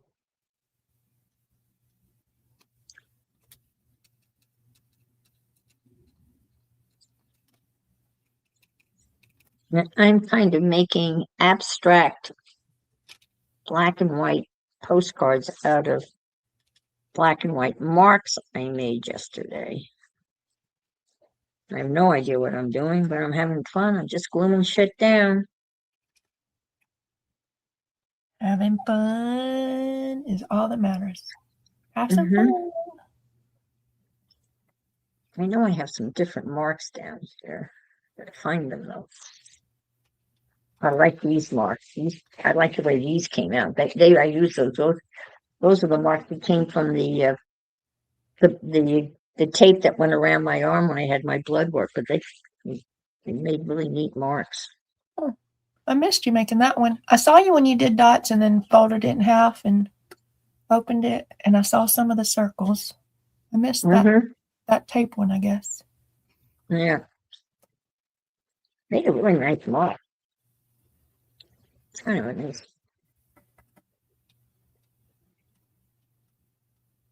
I like it. And this was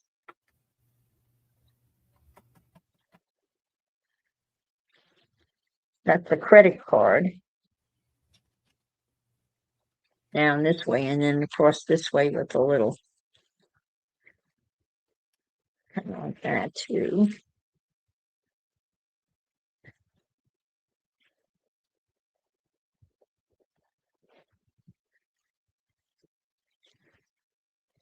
Don't forget your thumbs up. Coben tape.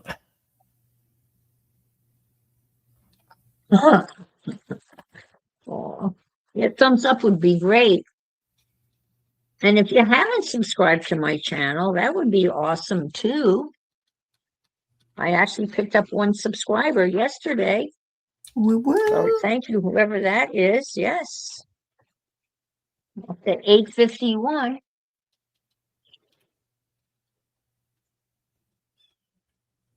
Let's hope every little bit helps. It. Right? Every little bit helps.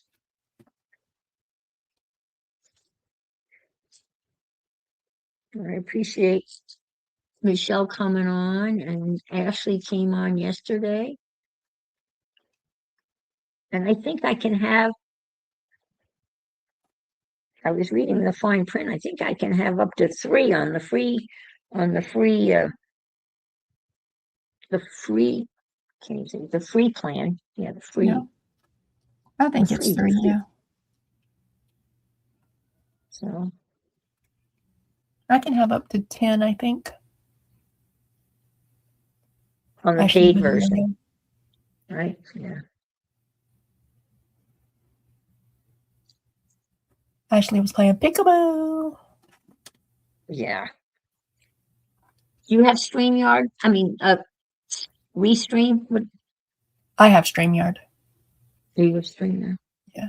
And I paid for it until August. Because they got me. They got me. I saw the price of it per month and I was like, I'll never afford that. And then they sent me this email about, well, if you pay for the whole year up front, then we'll give you this great big discount. And I was like, well, I got that on the credit card. Let's do it. And then well, that's great that they didn't make me an offer. Shame on them. They didn't make me an offer I couldn't refuse. Let me put it that way. Yeah. I mean, it was, so the regular price is like $50 a month. Oh, it's ridiculous. It's over $200 and some odd dollars a year. They gave me, I think, like 54% off or something. I ended up paying around $20 a month. Oh, that's not bad. Yeah, it was still crazy. Wait, I won't do it again. I won't renew it, even if they send me a deal. I'll just stick to the free part. And I can. At the time, I was super, super, super new, so I didn't know that a lot of people jump from StreamYard to Restream, you know, to use up their free hours and stuff. Right.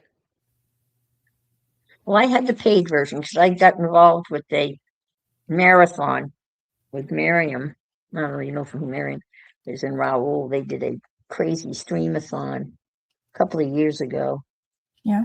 And several people dropped out at the last minute.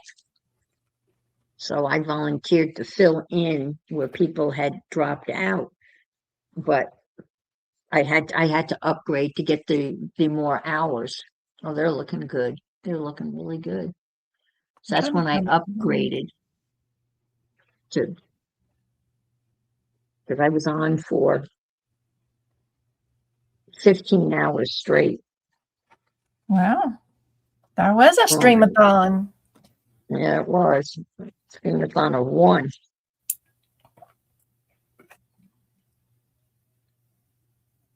I made a tea cozy out of scraps.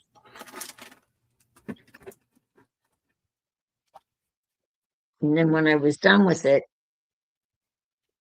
I gave it away. All that work. Well, at least you have the video. You have the video proof. Right. And I had because I had made myself a tea cozy. So I only had one teapot, so I only needed one. And said, you know, this is people who drink tea, you know, and have a teapot, kind of. So Devin Rex put a number in. She put in a 1. And when people put in 1, I think they're putting a number in to say they're participating, but they're not, because you figure 1 is not a number that normally wins. Correct. But if it everybody did. else votes high. Yeah. She won with the number 1.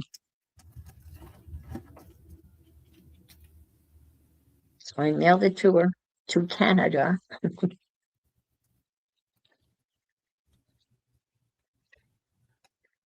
She's not a tea drinker.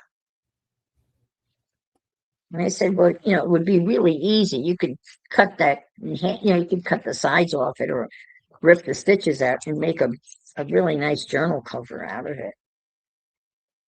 Oh, StreamYard really changed to 8? See, I didn't realize that. I thought they were still at 20. What? We only have 8 hours a month? They're trying to make people pay. I got it. Maybe it's only in Australia. Let me just see. I gotta Google that. I have to, because I know I'm over 8. Take a little nap, I will, Denise, and then get to packing. Let's see. How many hours? It has no limit. Oh, okay. I thought they had a limit. It's just features. They have limited features, but you can do basic live in how many hours as you want. Do you get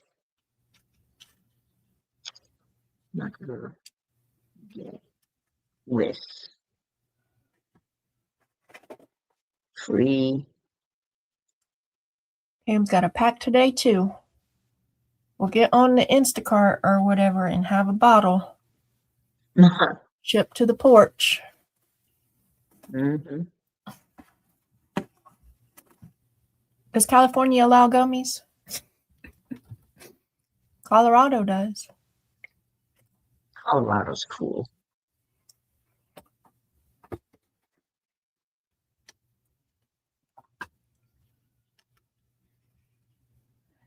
Okay, here we go again. A couple miles. Okay. Free plan for StreamYard allows up to 20 hours of live streaming per month to a single destination. It includes 2 hours of local recordings per month and 5 hours of cloud storage for recordings. Stream quality is capped at 720. Whatever that means. I don't know what local recording 2 hours per month means, but I don't know. They save a copy of your stream so that you can download it and edit it Okay. up. Oh, I see. And I delete them to clear up the storage. I just delete Yeah. them. I delete them on StreamYard because they're still over. They're still On the YouTube, yeah. available in YouTube, right? I think you really only need that if you plan to like make clips. If you want to chop the big video up into Right. smaller Yeah. pieces. And I don't know, do you guys, Ginger, I mean, Pam, you're still in here. You're using a paid version of Restream, right? Yeah, I think Pam pays Restream, yes. Wow, it must be different in Australia because Guy's saying she definitely didn't get 20 hours.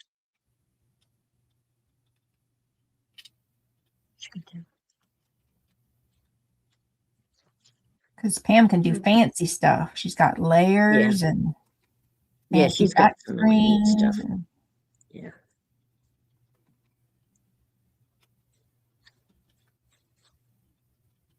And I think she does will cut parts of her longer videos out sometimes to make little videos of things. Well, they have that opportunity. They always, you pay for. Let me see if I put a light on. Will that help? Does that help? No, not at all. Interesting.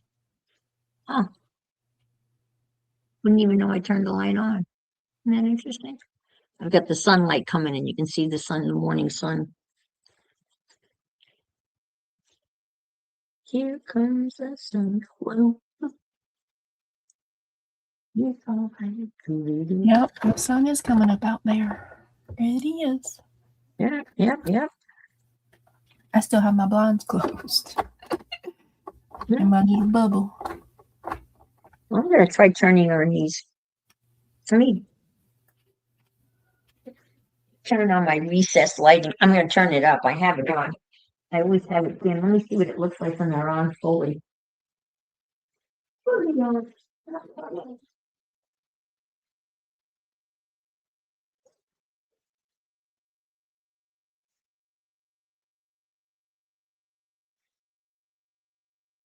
Jenny has YouTube Premium. Ashley Lou's Canva. Ginger Pam is Extra. No, not much difference. California allows gummies. You might need a gummy, Pam. You might need one. If they make you laugh and not paranoid. They make me paranoid, so I don't ever need them. But they make some people laugh. I've got all sorts of gummies. I've got sleepy gummies. I've got relaxed gummies. I have intense gummies, to help you focus, and, fun gummies, recreational gummies. And then I have the actual, the real stuff. Plants? Even though it's not me. Sister Ann got the plants? Hey, you have to remember when I grew up. I ain't mad at you. That was the era. Peace and love. Pot and LSD and all that fun stuff. They make me hungry. Mm-hmm. I survived my youth. Sometimes I wonder how, but I did. And I'm here to tell you about it. It's not sunny up north. Yeah, it's not sunny out there. It's pretty overcast because it's been raining for hours. But it is brighter out there. It ain't dark. Like when I got up at 4:30 this morning, it was dark out there. I knew I liked you, Ann.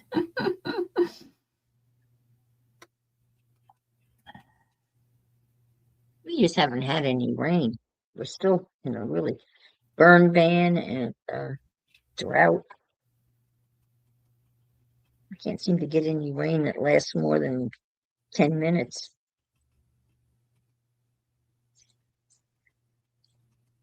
It's just enough to make you mess up your car.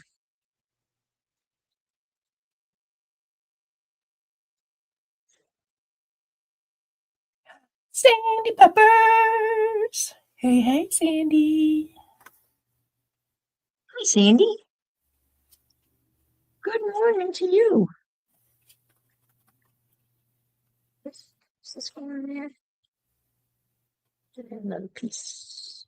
Yeah, there it is. I might have cut out a piece.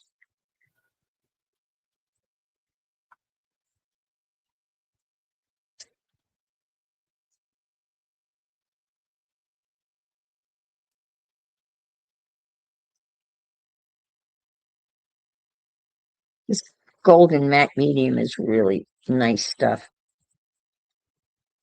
It's a pleasure to work with. I don't think I got any golden. I got like Hobby Lobby brand, I think, is a matte medium. I think. Mm-hmm.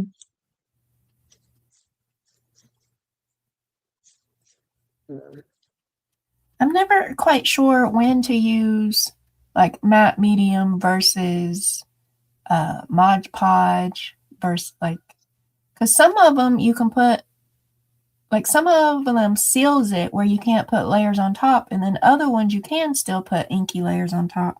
And I always forget which is which. Yeah. Well, I have the regular Goldens, and then I have a thinner medium that you can use which I probably should be using for this paper, because it's really for thinner stuff. At least that's what Sean Petit used, 2 different mediums when she did that one piece but I'm just using the straight up Goldens. Mod Podge is very sticky, and it dries sticky. If you don't mind pages that stick together. Yeah, because our humidity or something. I don't But I didn't know anything about all that stuff several years ago, and I was just kind of getting into this crafty world. And I had a lampshade that was in bad shape, so I decided to decoupage the lampshade with napkins. I took the napkins apart, down to the thin layer, the final layer, and I used Mod Podge, and I glued the napkins on the lampshade, and it came out great. Yeah. So that's the only time. Mod Podge? I used Mod Podge, glossy Mod Podge. I still have some, and a lot of times, when I was making paper buttons, I would seal them with the glossy Mod Podge, and would give the paper buttons like a little shine, and kind of seal them, almost like a lacquer. I made this so long ago that I'm pretty sure I used Mod Podge, and it's okay. That would be like a decoupage. Yeah. Yeah, it was a napkin on a it was bath salts. I made a pretty little. I made it as a tip jar. So I worked weddings at a botanical garden, and we weren't allowed to have a tip jar out. Our tip jar had to be hidden. So I made this little thing to be a hidden tip jar. And I thought a flower napkin was appropriate for the botanical gardens. Yeah. Somehow my alcohol ink turned out kind of rosy. I was proud of that. I don't know what I was doing. It just came out decent. Did you get a tip? You remember getting tips?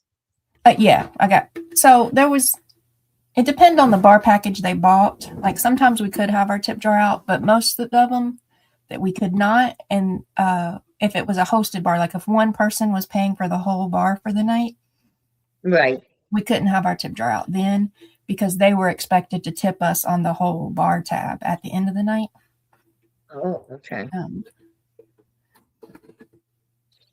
So this was my attempt at a hidden tip jar. Mm-hmm. A very tasteful tip jar. Not with a big arrow and say, put the money here. Correct. Big old Sharpie marker, tips. Tips. Don't be a cheapskate. Tip me. Shame them into tipping you. Shame tips. And in all things, some people tipped well and some people did not. But it all came out in the wash for the most part. Yeah. I always try to tip well, having worked in that industry and appreciate how hard people work. I always give a good tip. I got mad. So 2 separate times. One was the place I worked for's fault. They made me super mad. The father of the groom is the father of the groom. I can't remember now. That does the reception, and then the father of the bride pays for the wedding, like traditionally back in the old days. Yes. Right. So it was the reception, and the father of the groom wanted to tip me $1,000. And so I wrote a note. I didn't have any way to take that money from him from his card because it was a hosted bar. I was just, keeping track of the liquor that I handed out. So I wrote a note that the guy said he wanted to tip $1,000 with his name and his phone number. Right. And the company that I worked for decided that was too big of a tip. And so they refused to even contact him. They just told me I was not getting it. Oh my God, that's awful. And I got this speech about how we don't solicit tips, our shame our patrons in it. I'm like, that is not what happened. Like, you need to pull camera footage or something, or just call the dude. Just call the dude and ask him. Like, why are you gonna but his bar bill was only about $500. So it was an excessive tip. It was. I get that. But you can't, they could because they did. Yeah, let the guy say, no, I didn't mean to tip her that. Yeah, let him say, sorry, I had to make the decision. I didn't know well, I had told him that it was around $500, but it was during COVID, and he was expecting 280 people, and maybe 50 people showed up. He had a budget. He had a $5,000 bar budget. So when I told him the bar was only about $500, he was like, well, I've made out like a bandit. And, I had set aside this much money just for the bar, and and I just answered the man's questions. I did not volunteer extra information. I was just answering his questions about, I was like, yeah, we have less events now. I used to work every weekend, but now, I would just work a couple times a month and blah, blah, blah, blah, blah. I wasn't pity partying the man. And so it's kind of crappy. That's between you and the customer. And so he wanted to give me extra just because it was a tough time. And he still came out that was still only $1,500 of his $5,000 budget. Right. But yeah, my company said no. Just wouldn't even talk to him about it. I'm like, you can't even call and ask? No, we're not going to do that. I'm like, well, that's bullshit. Yeah, that's not right. And then another time I got robbed of a tip.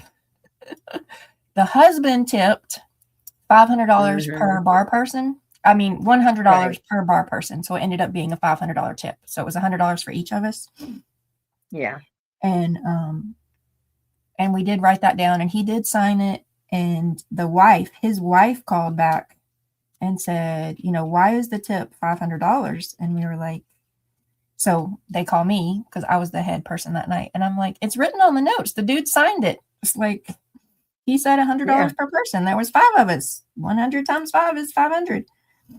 Right, all day long. The wife said, no, absolutely not. She made us give the tip back. Oh, wow. That's interesting. So that's, yeah. She ended up, she did a $200 tip for 5 people. No, that's not on a, gosh, I don't remember how much that bar was. That was a big wedding. That was a huge wedding. We were absolutely slammed for hours. It had to be a $10,000 to $12,000 bar. It had to be. Yeah. 4 hours of just slinging drinks. 5 people slinging drinks at that. I'm sure if it was an open bar and and they were paying the bar bill, people always drink a lot. Yep. When it's not when it's not a cash bar, people Yeah, they do. They go drink more. they drink more for one. I sure. want to try that one. Let's have another one. Right. Let me have a couple of Long Island iced teas. Yeah, so $200 for 5 people on a $10,000 bar. Okay, lady. I'm glad you had fun. And she's the same lady, That's all. which she could. She was, I don't really remember if she was mother of the bride or groom, but there was always a line. She refused to wait in line. So she would come around to my side of the bar and be like, I want it, blah, blah, blah, blah, blah. So I had to stop serving the people who were waiting in line to make her drink specifically just for her because she's, special. She's special. Yes. And even doing that, even stopping everything I'm doing to make sure she gets what she wants, she still was like $200 for 5 Jack people. you on the tip. Yeah.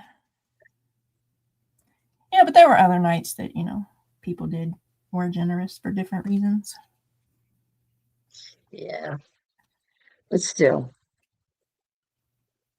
But that's the only 2 times I remember like really getting robbed. I got robbed, I tell you, robbed.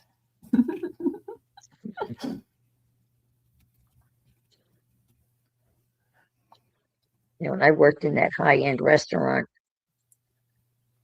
on Lake Chautauqua, which was upstate New York. Lake Chautauqua. That wait staff, they really pulled in the tips, and we would, at the end of the evening, we would sit at the bar and kind of decompress and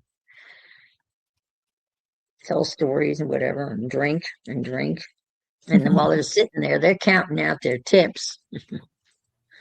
$400, $500 for a night, and and back in the kitchen, we're getting $7.50 an hour. And that's it.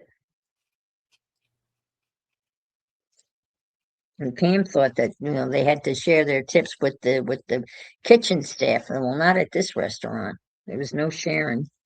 It's more common now sometimes to share with the back of the house, but for a long time it wasn't a thing. Well, my son worked in another restaurant. There was a lot of restaurants. It was a summer community, so there were always jobs in the summer for kids to bus tables and do all of that kind of prep work. Yeah. And he would do the prep in the morning at this one restaurant and then come home, clean up, and go back and bus tables in the evening. And the waitstaff did share their tips with the bus table people. Michelle, where did you get those seahorses? These ones? Ooh. I'm going to say probably Amazon. It's possible Temu, but probably Amazon. And it's That's really cool. It's a die that has more pieces though. Let me see if I got it over here next to me.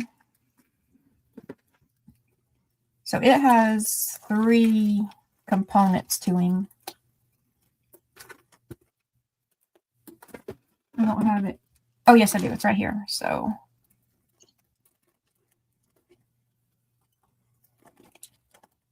the die for this guy is 3 different dies. There's the die that does this big base, and then there's a little wing kind of thing, and then there's an extra spine. No, that's a belly. There's an extra belly to like make him some kind of 3D-ish. I guess he goes that way, yeah. That is really neat. Yeah. So if you're looking on Amazon for seahorse and you don't think it's not the right one, it does come with 3 pieces.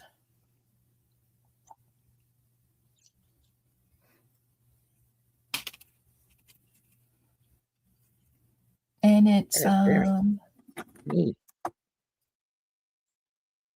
It's he's about 4 inches, a little less than 4 inches from the top of his little doohickey all the way down here. It's a good size. Yeah.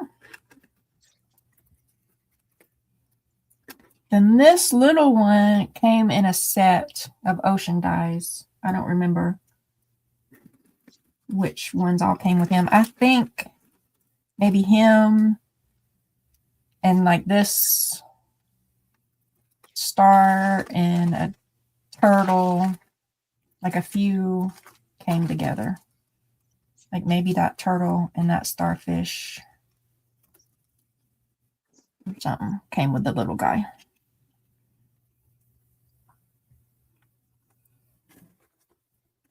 Hey, Steph. Hey, Jeff.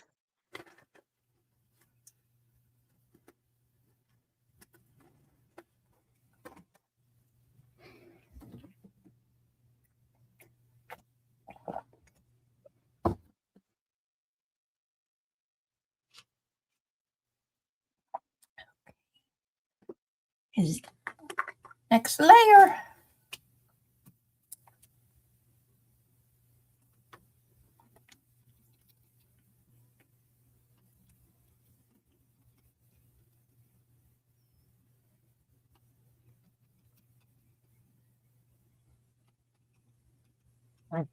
Whoops, I'm sticking to the. I think your boys live in another state, don't they, Anne? So you don't have any family for Easter? No, yeah, they're in Boston and Denver. Okay, yeah. Far, far away. Do you do anything special or just chilling at home crafting? Chilling at home crafting. Yay. I do have family. I'm still going to be chilling at home crafting.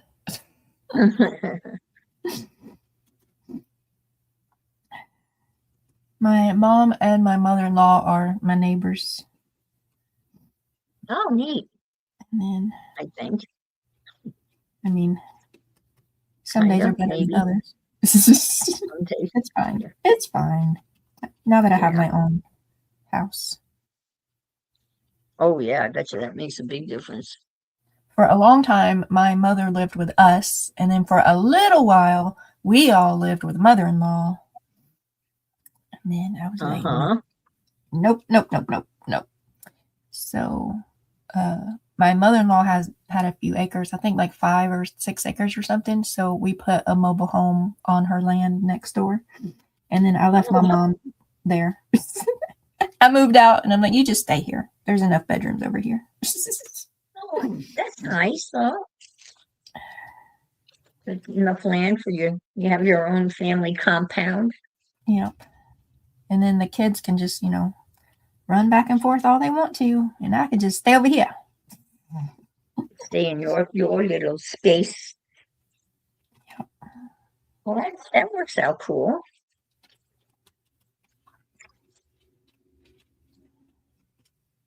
Everyone's got their own little plot of land, so to speak.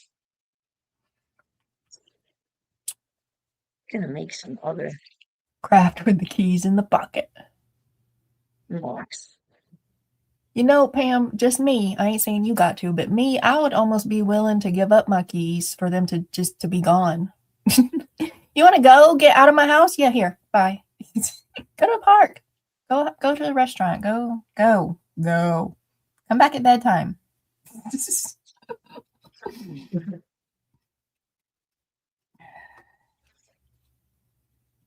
Well, you know what I'm gonna try? I'm gonna try it. I mean, I think it's very rude and entitled that they just assumed and just took off. But besides that, I might have been like, yeah, bye. Does anybody work with this? This is tea paper. Tea paper? Like tea bag paper? Tea bags? Yeah, tea bag paper. I'm going to make some marks on this and see how this looks. Do it. Work. Do it. We experiment. Do it.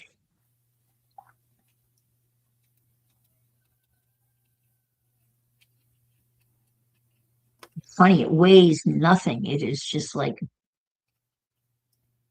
air. But it might be pretty strong, like for wet wise, because tea bags Yeah, don't it should all be, apply right? in water. Well, let's put some marks on it and then see how transparent it is when I glue it down. Hey Pam, is this one of those things of I want to be invited, but I don't want to go, but still invite me so that I can say I'm not going? That was like a little meme I saw. It was like, I want to be invited. Oh, But I gel don't. pencil. I figured it would.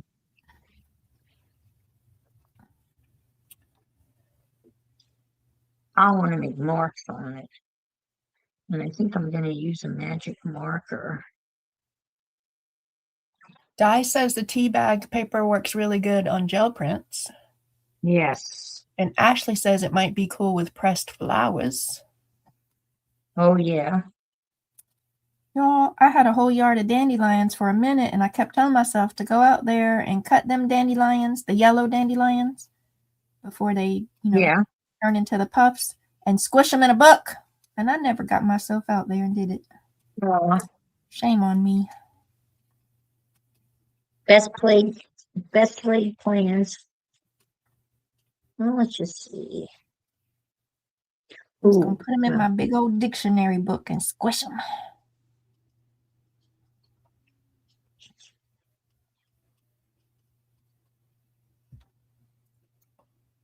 Brenda loves to paint on used tea bags. I got me a little stuff tea bags. I have a mega marker. Mega marker. Here is it. I'm going to look at this marker. This is a Magnum Sharpie. It's a chunky girl. Big fat. Oh. I don't know how good it is. We'll find out, won't we?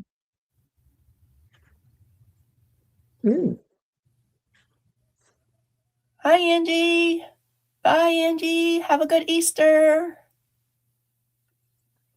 Oh, and all the way through. It's not good. Oh, it leaked. It leaked.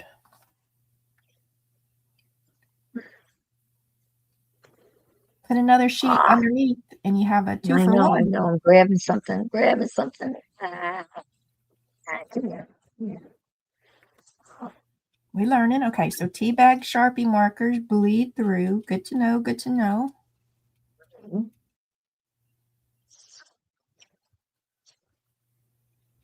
We learning. And you learned the other day that alcohol will get it off your little mat thing right there. Yep. I did, which is good to know. I just want some little, like,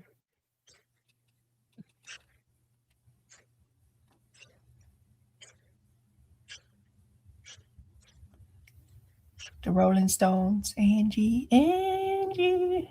I don't know that song. Was Angie here and has left? She was here and she left. Well, she said bye, but sometimes Angie says bye and she don't bye. She popped right back in. Yep. Oh, look, boy, that really bled through. Bled through there. Bled through there. Also, people don't always, but they used to always sing to me, "My Michelle, my Belle," or something like that. I'm sure I sang it wrong because I don't know the song. It's before my time. The Beatles song. It's a Beatles song. People like to sing it to me, especially drunk people. The Beatles song that they played in elevators. You always hear it in elevators, elevator music. I was at the eye doctor the other day. They was playing Nirvana. Nirvana was a rock band when I was a teenager. So wow. That's the decade of what is old elevator doctor office music is transitioning, I guess. Yes. Boy, that's stinky. Holy crap. Woo! Yeah, Sharpies, they rough sometimes. That is wicked. And I bet that But I've chunky used this one. on my gel plate, and it comes right off. It's amazing. Michelle, my belle. Wowzer. See, I see now that says Wowzer, but I heard Weezer, and I'm like, yeah, that was another band. Weezer? Weezer, yeah. I thought Weezer was a Little Rascal character. And it might be that too. But it was a alternative rock band, probably around the same era as Nirvana, because I remember them. The Beatles was before me, though. I mean, I know they. Yeah, that would be before. Yeah. I'm definitely a Beatles baby. They hit the scene when I was 12, Yeah. and they broke up when I was 21. Because of Yoko, right? Didn't Yoko mess them up? Yeah, well, that's what the rumor has it. Yeah. Poor Yoko. Yoko, oh no. She didn't do nothing. But I did see them live in concert at Forest Hills Stadium. Oh, fancy. We knew somebody that knew somebody that knew somebody and got tickets. That's how you get into some of those popular ones, though. It's the only way. And the Righteous Brothers were their opening act. Is that the same genre? And I was so pissed because everyone was screaming so loud that you couldn't hear a single word that they were singing. Not a single word. They could have been mouthing and no one would have known. And we were actually 10 rows back from the stage. Pretty close. Very close. Very close. Historic. Couldn't hear a word they've said. Very disappointing. Did you go to Woodstock, Anne? Because your neck of the woods is New York, isn't that up there? Yes, I did go to Woodstock. Anne is a Woodstock child. I did. Slopped around in the mud. Didn't stay the whole time. It was let's see, from where we were, it was about 2-3 hour drive up to Woodstock, kind of in the middle of the state. I was living out on Long Island at that time.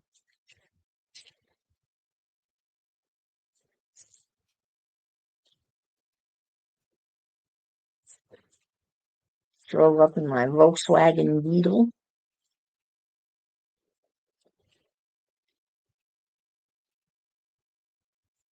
I used to want a little Volkswagen Beetle, and I wanted to paint polka dots on it. Ladybug polka dots. I wanted to. Yeah. Junior Pam was hungry. Me too. What are we having for breakfast? I can't remember who, but somebody was having chicken fried rice for breakfast earlier. Yes, who was that? Well, they didn't get it. They ordered chicken fried rice, and it didn't.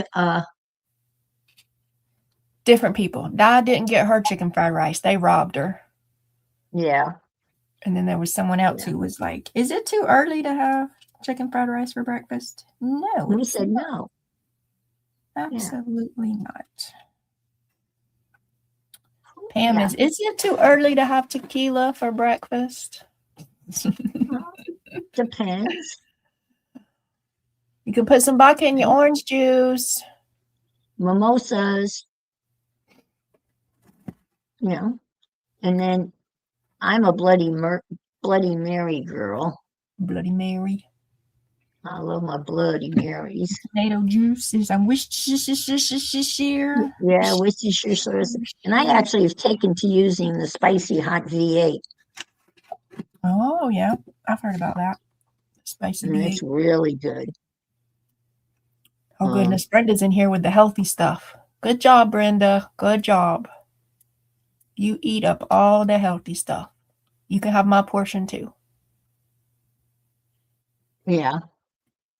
oatmeal, chia seeds, flax seeds, blueberries, and walnuts. Oh, wow. Really? That sounds good. I guess. Sounds too healthy for me. Yeah. Also, I don't think I can chew seeds. So I can't eat peanuts anymore or pecans.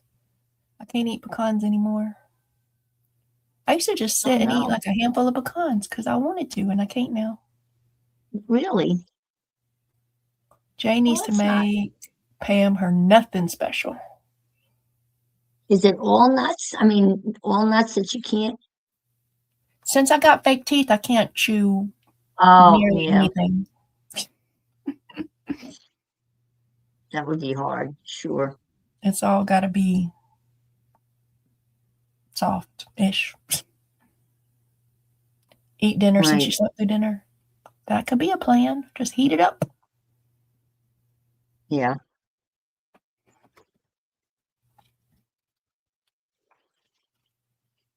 I can't eat steak anymore either. How was that whole process getting new teeth? Pretty terrible. Hard? Awful, terrible, no good. Okay. Maybe I'm being dramatic, but awful, terrible, no good. I would not do it again. That's what I suspect. It's got to be a hard. I'm supposed to do. So when they advertise them, you see these advertisements where they can do it in one day. I just can't. So I might have should have went that route. We didn't have the money though. Right. The all-in-one day is like 3 times the cost. Okay. So to break it up into multiple surgeries, and I also went to a local dental school, local-ish dental school to even save more money. Okay. All right. Yeah. Terrible. Terrible. How long ago if I had the money and I got to choose, I would probably do the all-in-one day thing just to get the trauma over once. So they would, I guess the same day they pull all the teeth and then they put the other ones in right away, right? They don't. What I understood, and from the place that I was looking at going into, the teeth pulling and then the putting in the posts and stuff were separate. Like you needed to go to the all-in-one day denture people with your teeth already pulled, from what I gathered. Oh, okay. Back then. Okay. Oh, okay. I thought there was also a procedure where they could do both. Where they pulled the teeth, and then these were not posts; these were regular dentures that they put dentures in after they pulled them, but with no posts. Just regular dentures. They do have same-day dentures, yeah, but they don't. They're It's different. You get temporary dentures until everything heals, and then you have to go back and get more fitted to your mouth dentures. Okay. All right. So I did do that with my top dentures. I had all my teeth pulled and I got dentures the same day. But they're pretty useless. They're just for like vanity, I think. Okay, all right. Because your gums have to heal for you to do the impressions to get dentures that kind of fit better. All right. That makes sense. Yeah. Then my bottom ones, my teeth were already pulled, and I went to the school and they put in my bottom are snap in and snap out dentures. Oh, okay. And they couldn't do both at the same time. So before I knew how bad it sucked, I was getting the bottom first. And then when that all healed, I was supposed to go back and have the surgery to put the posts in the top so that I could have snap ins on the top and bottom, but I can't do it. Okay. Okay. All right. I can't do it. So the post that allows you to have what you're calling snap in. They snap in on the post. Is that how that works? Yes. So I have like little posts that stick up out of my gums, and then in my dentures they have little holes that click on it. It's like boy parts, girl parts, and it clicks on. Interesting. I didn't know. I never knew that. And I know about like the permanent ones where they screw each tooth into a post and they don't come out.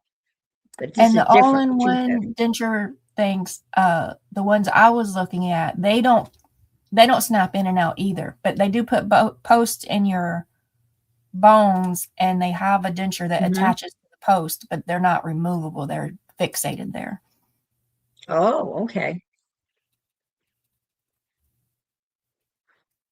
I know. Damn it. So you might get like 4 or 6 posts in your gums, and then the whole plate of teeth will click on it and stay for the all-in-one day dentures. Oh, okay.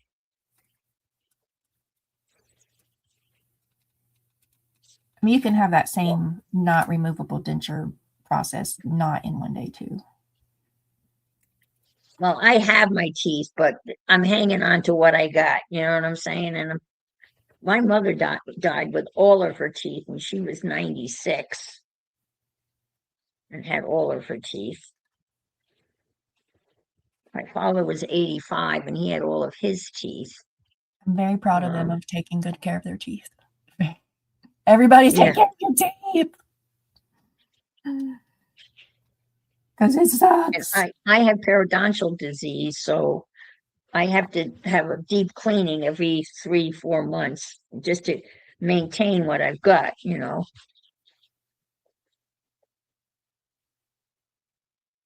I lost some teeth, and the dental hygienist, she was really cute. She said, well, you could have an implant. I'm thinking to myself, here at least an implant for one tooth. Yeah, you can implant one. Tooth it's like $5,000. About $10,000. It's better to have them done over time.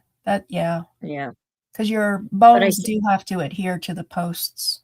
Yeah, and I have recessed gums, so I would have to have bone grafts, I think, even for them to begin. So I was looking at $10,000 a tooth, and I said to her, "Honey, I'm not going to put $20,000 into a 75-year-old mouth." Yeah. Well, if you lose one tooth and get one implant, it's $5,000 to $10,000. But if you get the whole mouth done, it's cheaper per tooth. I would hope so. Yeah, I would hope you don't so. Have to, yeah. But it's still. And then she said, I could get a loan. Yep. You can get and that's kind of what we did, kind of. We went, well, the interest rate on the loan you can get from the dental people is crazy high. So we went and asked the bank first if they would up our credit card limit, and they did. They asked why and blah, blah, blah, blah, blah. So we were able to put it on our credit card. And that interest rate was better? That's crazy. Correct. Yes. The interest rate on the credit card was better than the interest better than rate the dentist. Oh my God, that's insane. Dentist, I think, boy, that's awful. Are the permanent dentures better than Snap? So I don't know if they're better, but the reason I chose Snap in and out ones was because it's less aftercare. So if you have the permanent ones in, you have to go to the dentist like monthly or every 3 months and have the dentist do the cleaning. Whereas the Snap out ones, I can take it out every night and clean under there myself. Okay. All right. That's why I chose the Snap in and out ones. Because then it was, I'm supposed to follow up yearly, but following up yearly is different than following up every 3 months. Right. Yeah, sure. And I didn't know all about the different options. Cuckoo. And then they have just the plain old fashioned dentures, right? I guess they still do those. You can just get, which is what I have on the top. I have the more traditional denture. I have to glue them in and out, and okay, like the only my bottom ones snap on. Because well, I wasn't planning. Oh, good Lord, we can't start this, y'all. I wasn't planning on getting implants, y'all. That was not the plan. It was not.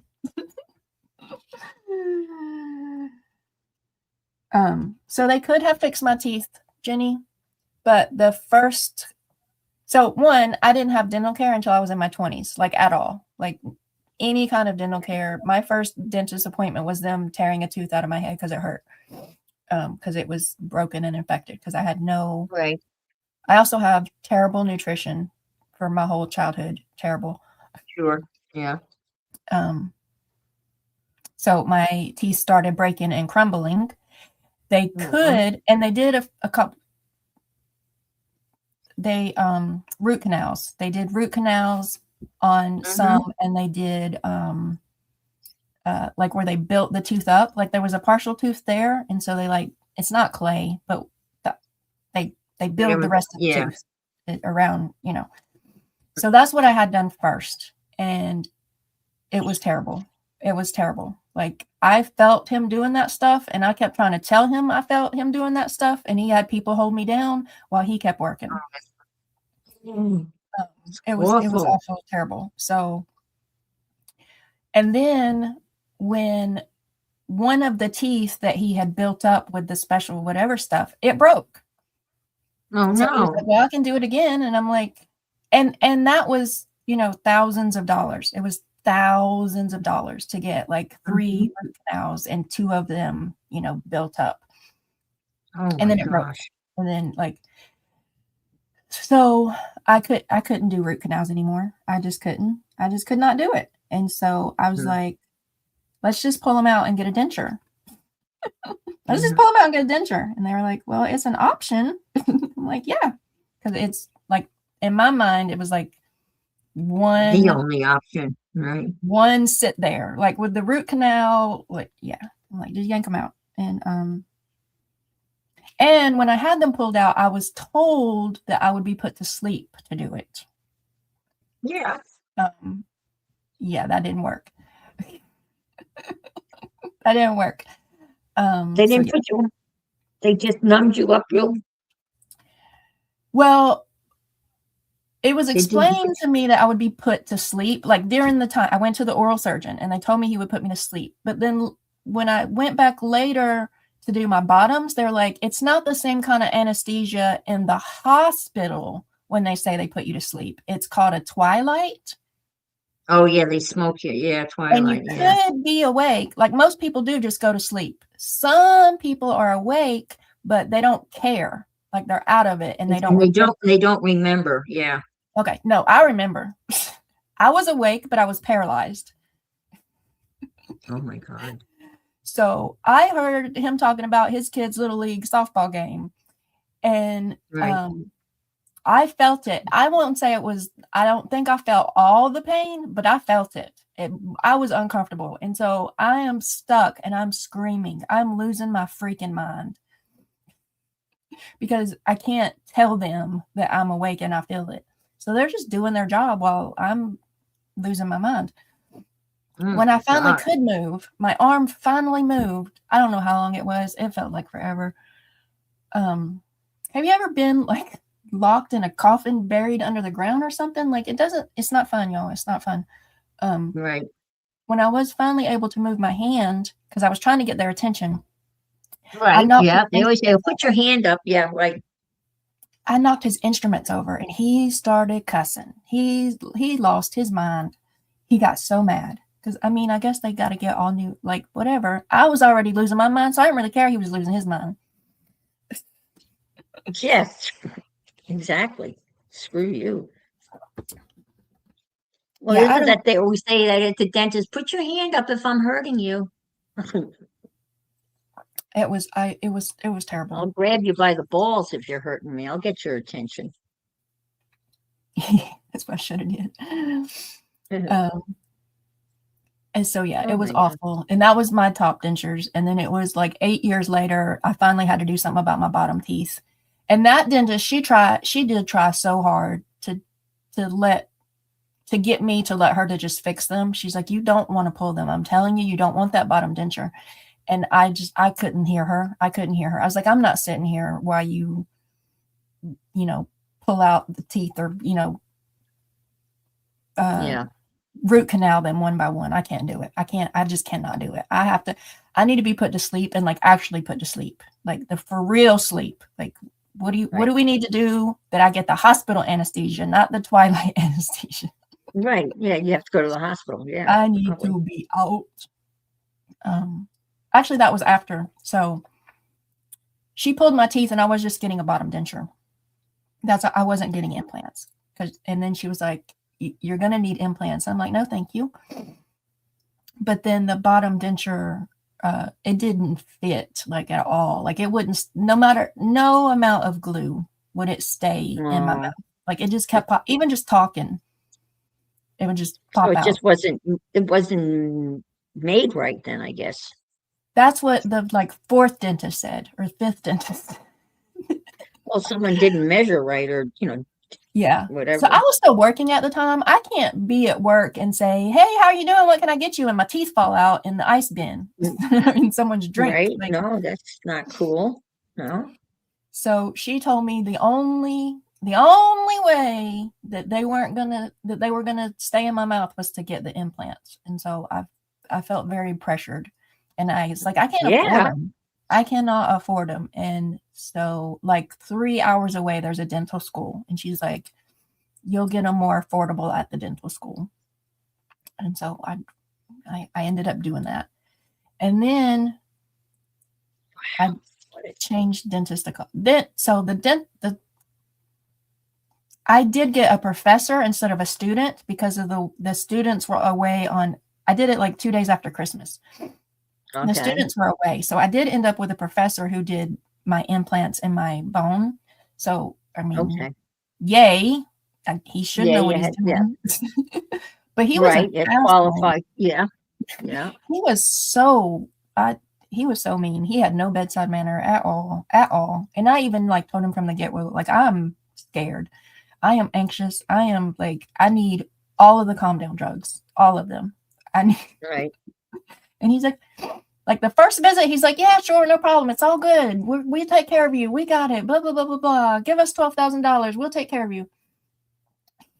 And then the follow-up visit, he wouldn't let me have any pain pills. He wouldn't let me have any anxiety medicine for the follow-up appointments. He did not hear me when I said I needed these daggum stitches out because my gums are itching and it's driving me. Oh, wow. Like I have not been to sleep in like 4 days because my gums are itching because I'm going insane. Oh my gosh, poor thing. What a horrible nightmare. Oh my Lord. So then I had to so he was a whatever. I had to get another periodontologist to finish it because I couldn't even go back to him anymore. I couldn't. God, I wouldn't want to. Yeah. So she's a lot nicer, and she took time. Like when I told her, I was like, they said I'd be put to sleep, but I was awake and paralyzed. And she's like, it's not. She's the one who finally explained to me it's not the same kind of anesthesia. It's that twilight sedation. I then went to 3-4 men, and none of them could explain to me that what I thought was happening was not what they were doing. What I asked for, that they said, "Sure, no problem," was not what they were doing. Right. So the female parrot, she's super nice. I still don't want to go see her anymore, but she did. At least my expectations were better. She's like, "You are absolutely going to be awake, apparently." She's like, "But I will make sure you don't hurt." So she had to keep shooting me up with the pain meds. But she did. The men, when I told them I hurt, they said, "No, you don't," and kept working. When I told her I hurt, she gave me another shot. Right. Wow. So she was a nice lady. I don't want to see her ever again, but she was a nice lady. Right. Nothing against you, but I don't ever want to see you again. Right. And then the first female dentist who pulled my teeth and gave me the denture, she was kind of new. So I can't imagine she had a lot of experience with dentures. So maybe she just didn't know. Right. Because the female dentist that I went after that, she's been a dentist for like 30, 40 years. And she's like, I could have made those dentures fit.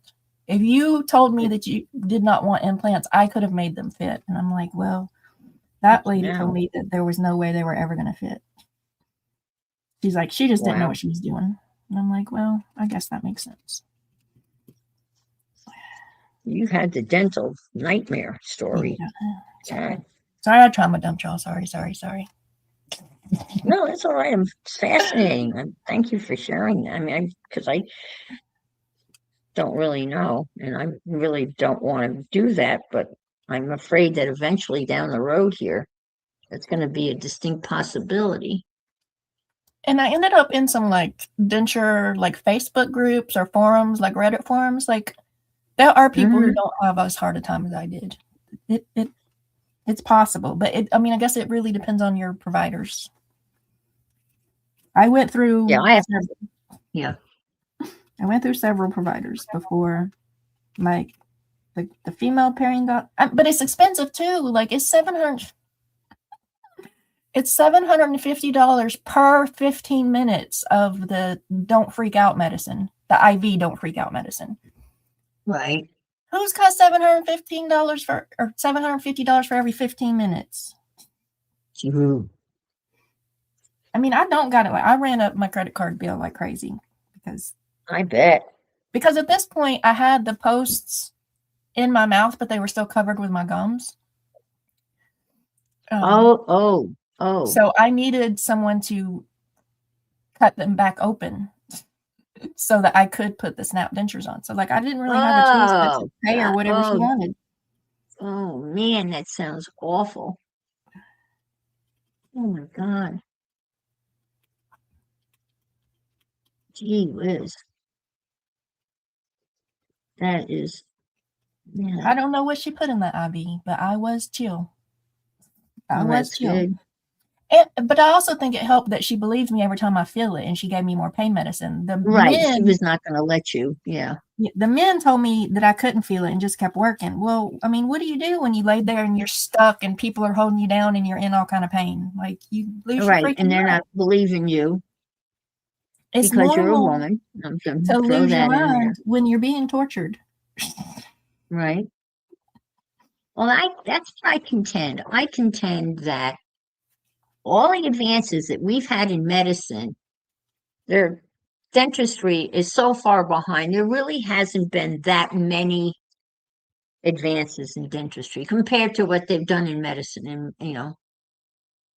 we got to get some more women in there. The men don't care. I know it's not all men, but it's always a man. And I have really crappy dental insurance. My dad's denture didn't fit well because he refused to glue them in, and they were not going to put him through permanent and pay the price at $78. So he took his dentures out to eat. For a long, long, long time, I could actually eat better with just my gums than these fake teeth. So I do need to go back to the dentist and have them adjusted, but I haven't got it my gumption yet. How long ago was all of this? So this is fairly recently or years or? I think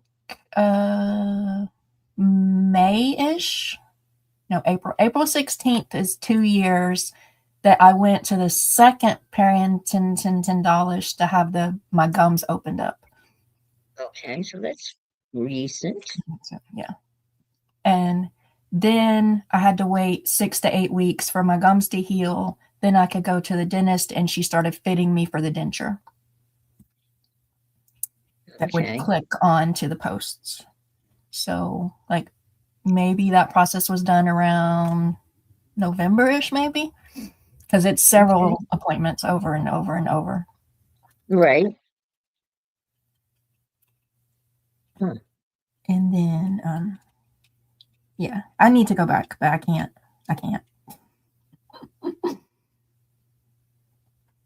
And my dentist now, she will give me like Valium or something or Xanax, but I have to go to her office. I have to make the appointment to go to her office to pick up the prescription, to go have it filled, to take the medicine, to make an appointment another day and go back for her to look at my mouth and determine what needs to happen. And then if she has to adjust my denture, she has to send it off. She doesn't adjust them in office. They go to a certain lab. So then, so the appointment to get the prescription, then the appointment to see what I need, and then the follow-up appointment to then send the teeth off and then get the teeth back and then go back and see if that worked or if they got to go back and forth and back. I can't do it. It's too much. Oh, wow. That's a lot. That's crazy. I don't know how I got through it the first time. I really don't know how I got through it. I don't know how. Miracle of baby Jesus. I don't know. But now I can't do it again. I had to see so many people to get my cataracts thing set up. Yeah. I saw one doctor. Yet. There's going to be follow-up appointments after too. Oh, yeah, several.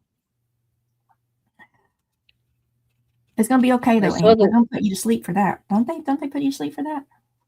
No, Twilight. Oh, see, I hate that Twilight stuff. I saw the one doctor. To know what's happening.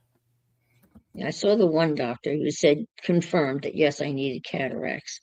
So then I had to go see the other doctor that's going to do the cataract surgery. Then the next day I had to make an appointment. They made the appointment. I had to see his nurse practitioner who would determine whether I was healthy enough to have the surgery. Yeah, and then from there I saw the surgical scheduler. And then obviously I have to see him the day after the surgery. Yeah. And then a week after the surgery. So that's a lot of running back and forth. Yeah. Unfortunately, the surgical place, as I was telling people earlier, the actual facility where he does the surgery is 1.5 miles from where I live. That's pretty close. I could walk. I mean, I can physically walk there if I was able to walk. So now his office is 15 miles away. And it takes about a half an hour to get there because of traffic.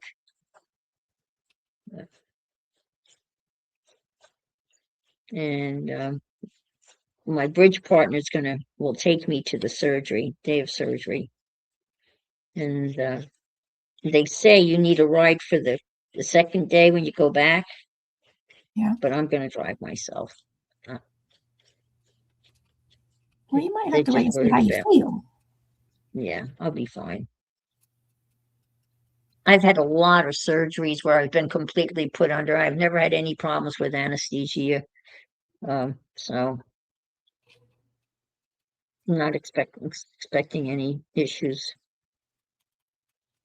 I have, so I've had a C-section, an appendix, a ruptured cysts on ovary stuff, and then all my mouth surgeries. But the anesthesia doesn't. So the second periodontologist lady, she says I metabolize quickly. That they have like a time frame that they think if they give you this many units, you're going to be, out for this amount of time. Oh, okay. All right. I don't ever make it to the amount of time. It doesn't. They think it's supposed to work for 30 minutes, but it only maybe works for 20 minutes on me. Oh, wow. Well, I remember the very first surgery, they literally did the count backwards from 100. They don't do that. But my very first surgery that I was put under, I remember them saying count backwards from 100. I think I got to 99. So. Yeah, they don't do that anymore. They just say take a couple of deep breaths and you're out. So my C-section guy, he did tell me to count backwards, and I kept counting, and then I was counting, and then I'm like, I don't remember, I don't know I gotta go. I kept wanting to leave. I gotta leave. Let me up. I gotta go. I'm out of here. He's like, I'm out of here. Shh. Like he was shushing me like he shush little babies. He's like, shh, I'm just going to give you a little more. It's okay. Better give me a lot more. Right. I'm like, count. I can't count. What are you talking about? Count. I got to go. Let me up. Well, I was just talking to my very good friend. We met the first day of kindergarten. So we've known each other since we were 5. Wow. So we go back a few. I know. It's pretty remarkable. And we always talk to one another on our birthdays, no matter what. and we're just now connecting for my birthday, which was the 25th. But we missed. We were playing phone tag, and so she called me yesterday, and said that when I had called her the last time, she was on her way to the hospital. So she had this horrible hospital experience where they ran all these tests, and they did an endoscopy when they went down her throat. Yeah. And she woke up during that. Yeah. And she said it took a while before, I was awake and I felt this thing in my throat, and I went to grab it and pull it out of my throat. And then they realized that she needed more to be knocked under, but she was grabbing at the tube. And I feel like they know that all these medications don't work the same on all the people. Like, well, yeah, you think is that not? I mean, why is that not common understood knowledge? You would think, and that's the anesthesiologist's job. He's supposed to keep an eye on you and to make sure you're under, as far as in terms of your state, in terms of. And then it doesn't help that I'm obviously an anxious woman. I get I'm an anxious woman, but that doesn't mean that you get to just torture me. Just because you're an anxious woman. Yeah, that's just your body's going to, as you said, metabolize stuff.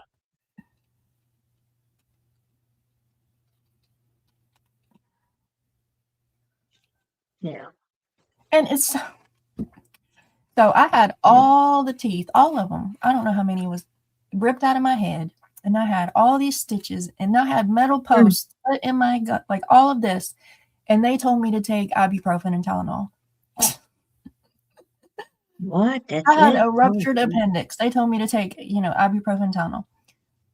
My son, my teenage son, and I've had opiates before. The doctor that I had after my vaginal birth, he handed out opiates like they was candy. He was like, here, take some more, take some more. You in pain? I can't fix it. Here, take more. Drink some wine with it. So I'm not like now they've got so paranoid. Yeah, it's just I don't like taking them.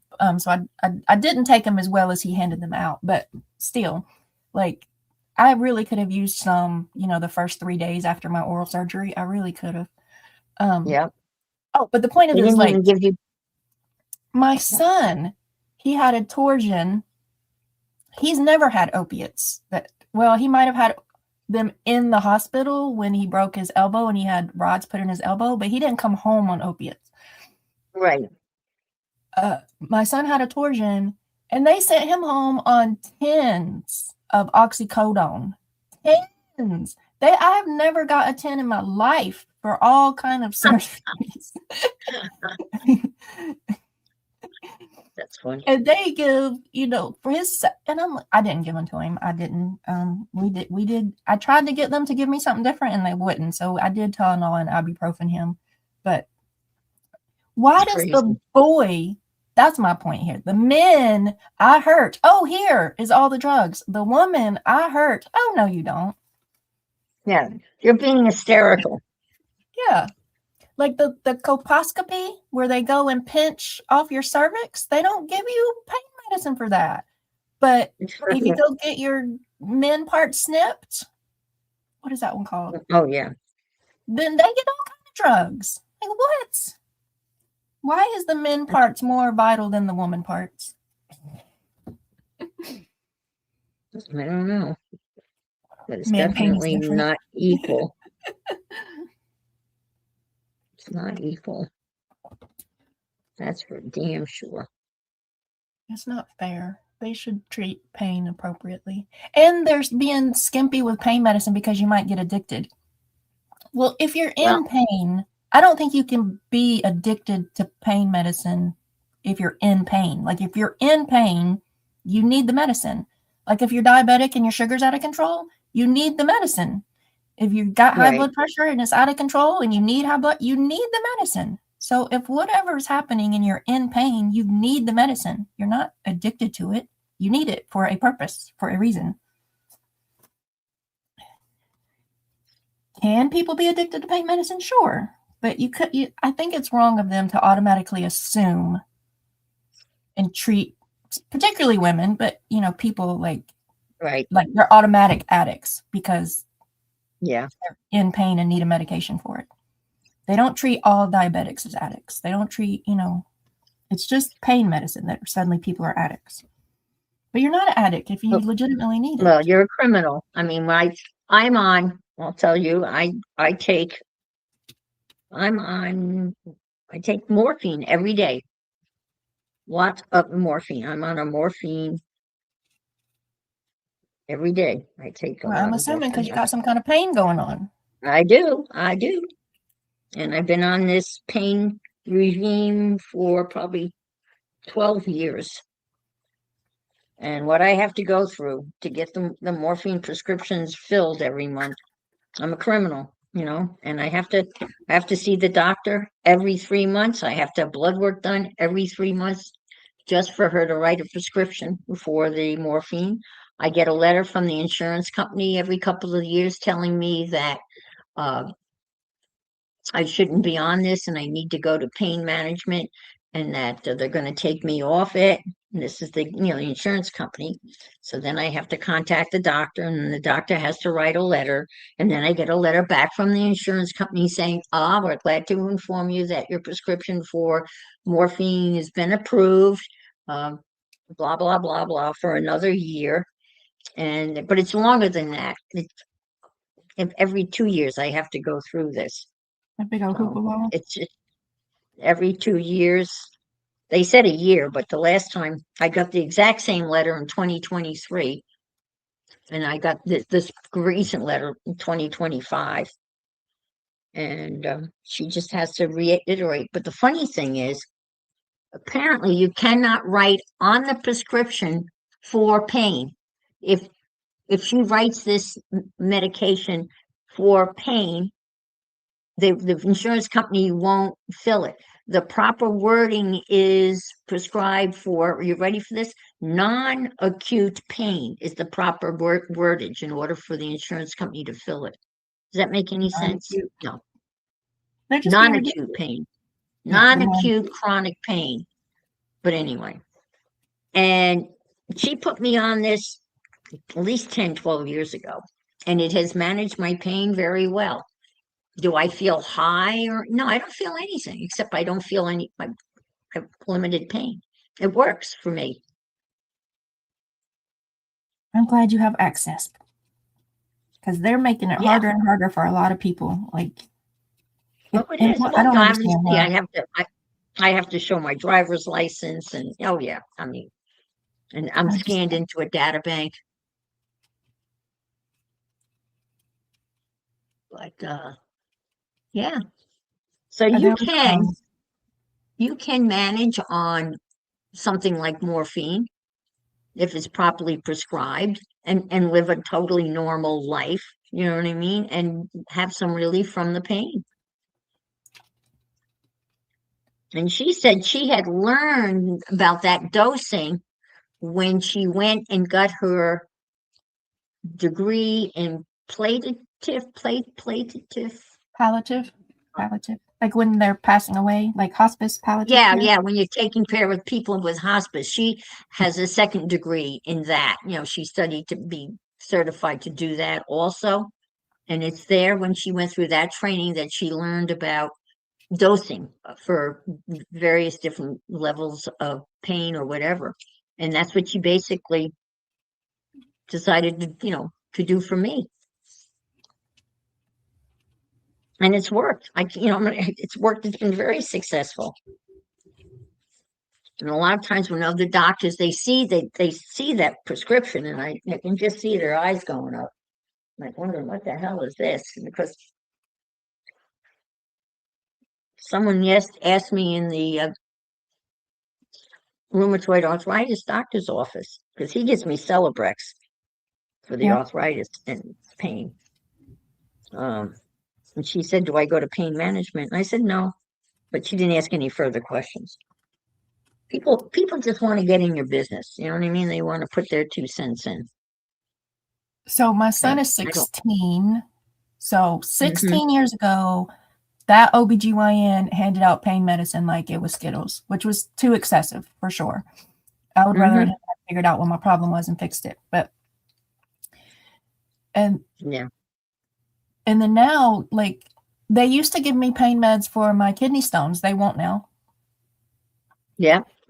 And then they wouldn't give me pain for oral surgery.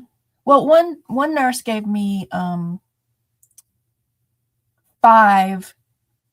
milligram hydrocodones, which got me through like the first 2 days or whatever. So like that was fine. Like I don't need a whole 30. Like, but I need I need to get through the worst of it, like without losing my mind. Yeah. The lady who pulled my bottom teeth, she gave me 5 hydrocodones to get me through, a couple days.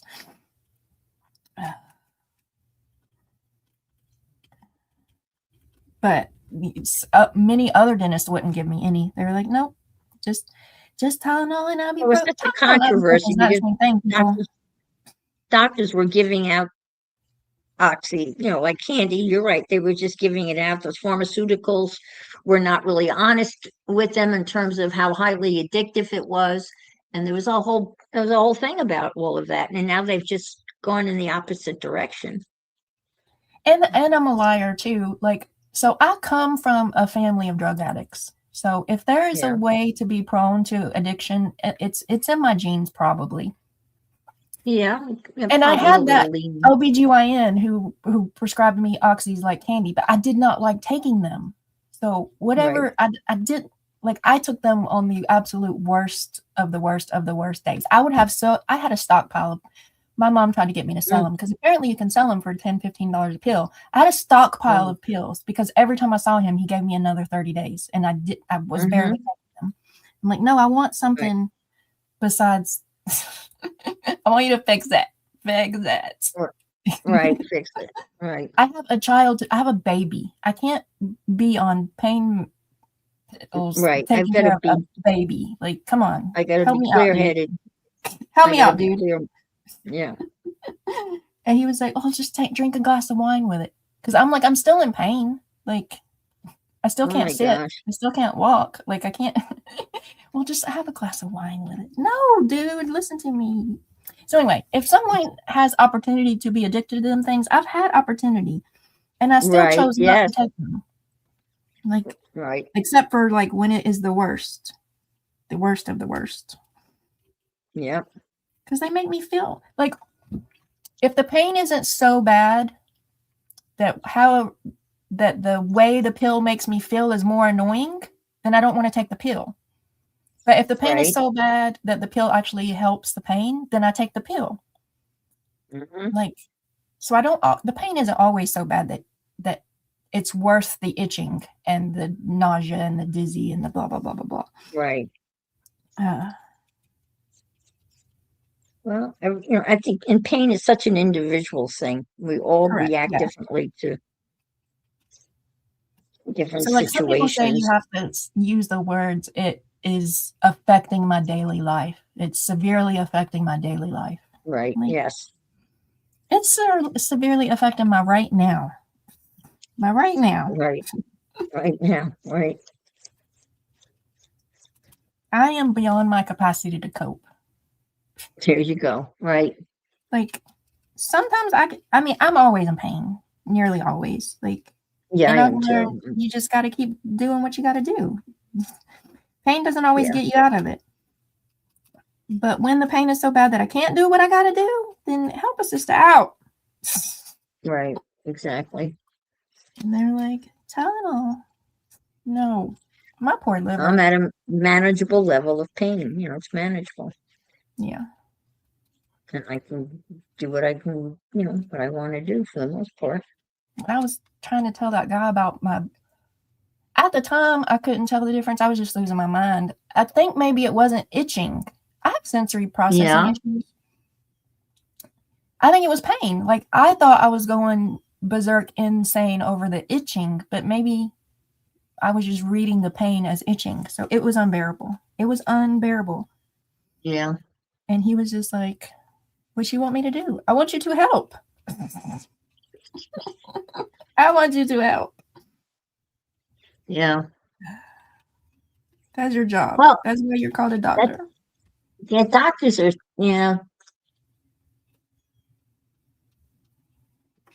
some of them can be really, really good. And, it's amazing the level of bedside manner that is available. That some of them are really good. Others, obviously you're an inconvenience to them. You're a Yeah. bother. Like, why are you here? You're Yep. bothering me. And then others that, they're very compassionate, as they should be. And that one parent, there was a time she's like, well, I can't give you any more right now, but I'm almost done. I'm done in 5, 4, 3, 2, 1. And that really helped because I knew that it was about to, stop. Yeah. Like, whereas all of the men always said, you just feel pressure. That's not pain. That's just pressure. You're fine. I'm not fine. Right. And then she was like, I hear you, but I've already maxed you out on your dose for now, but I'm almost done.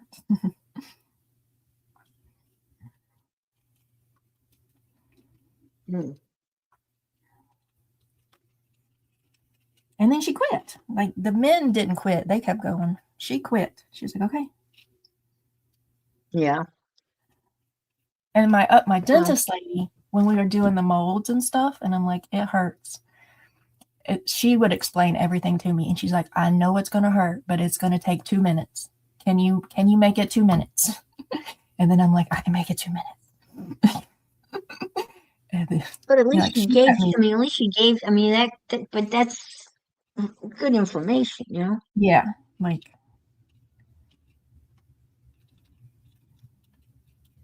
I've been reading that Pam's been talking about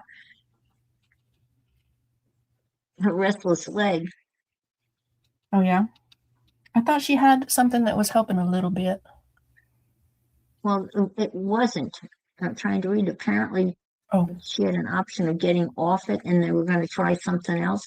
Pam, did you take it off the restless leg in order to try the permexibol? Pam got baskets. I'm scrolling. I'm behind. Sorry, y'all. I am too. I'm trying to scroll. It's jumping. Sorry, folks. Pam had to get the baskets ready. Wrappers for the Lego baskets. She's doing the Easter Lego basket. They didn't get their own kids' baskets ready. Shame on them. I guess we missed that part of the conversation. Sorry. Yeah, I started using man pain is they're wussies. Yeah, I have restless leg syndrome too. Haven't taken my Arliss meds for 2 weeks and haven't had pain. Oh, okay. You are off everything with minimal pain. Oh, wow. No pain symptoms, just restlessness. Like they're tingly and jerky and movie and. Oh, it's pain. Yeah, it's awful. It's awful. You can't sleep. I'd have to get up and walk. I'd have to walk. I would walk 10 laps around the inside of my house, and then I'd go back to bed and hope that they wouldn't come back. And sometimes I'd have to get up and walk 10 laps inside my house. I had a little thing I would walk around. Yeah, But the medication I'm on now, knock on wood. But at least now they recognize it as a thing. For many years, they thought it was just like a woman's thing. You know what I mean? They just kind of poo-hooed it as a thing. I wonder if acupuncture would help. I wonder. For nervy, it helps for nerve pain kind of things. Yeah. I don't know what's making the leg be restless, but if it's the nerves, acupuncture might. Yeah, I don't know. Physical therapy made pain worse. Me too. I don't understand that. It hurts. Keep moving it. When they see that medication on my list of things, they know exactly what it's for. Pain meds don't do that to me. I don't get high. Yeah, I don't get high. I get weird. I get itchy, and I get super like paranoid, hyper focused on things. Like everything. Yeah, that's I right. feel like I'm walking around in a bubble, but it's uncomfortable. Like it's not. I imagine Yeah, high, you're like floating in the clouds and you're happy and oh, pretty butterfly. no, Like you're chill. I am not chill. I'm just going about my business. Yeah, I that one medication, Lynn, it's also for Parkinson's disease. The one medication that they prescribe for restless leg is also was meant for for Parkinson's Parkinson's because of the disease. whatever makes the Parkinson people shake. This helps with the restless leg. Propinolol, I think that's that one. And I Yay, was taking Pam. Progress. Sometimes the side effects are worse than what they're trying to help. Yeah, I've always been very fortunate. I've never had really any side effects from anything that's been prescribed. I'm not allergic to anything.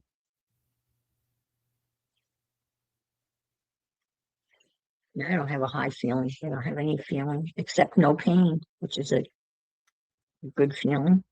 Minimal pain. So I got no complaints there. So one thing that acupuncturist told me one time is the nerve endings, like they start off, it is a legitimate pain. The nerve ending is sending the signal, but it can get stuck on and it can just keep sending the signal, even though there's not actual pain. There is pain because your nerve endings are screaming. Right. There's no like reason for the pain. It's just kind of got stuck in on mode. And the acupuncture can help. In some instances, the acupuncture can help tell the nerve to shut off, to quit screaming. Because your nerves are screaming, pain, pain, pain, pain, pain. And somehow the acupuncture can be like, yo, enough of that. Shh, it's okay. I guess it blocks the endings, right? It blocks the path of the pain, I guess. Okay. Well, tell whoever's handing out Lego baskets I want a Lego basket. I want a flowers Legos. I saw some roses Legos. I want some roses. I don't want to put it together either, by the way. I don't have the patience. They have made you can get Van Gogh's Starry Night in Legos. Oh, I want that too. I want Starry Night. I want someone else to put it together though. And I want some roses. Yeah. It's not that big because I saw it. I saw it at the Lego store. So it's about yay big. Is it flat? And the guy that like a portrait? Like is it flat but just Legos? Well, it's got dimension to it. It's 3D, I would say. Yeah, Okay. it's 3D. It's pretty expensive. Why would you get something when you had stuff 50, 60 bucks. But Legos are expensive. We went to Legoland and then went to the Lego store a couple of years ago with the boys. And I spent a fortune, but I bought the red Ford pickup truck and a yellow French Citroen little car. Well, Legos hold their value too. You can resell Legos at I would imagine. Yeah. The red Ford pickup truck, I had a hell of a time putting together. And I don't know that it just was not.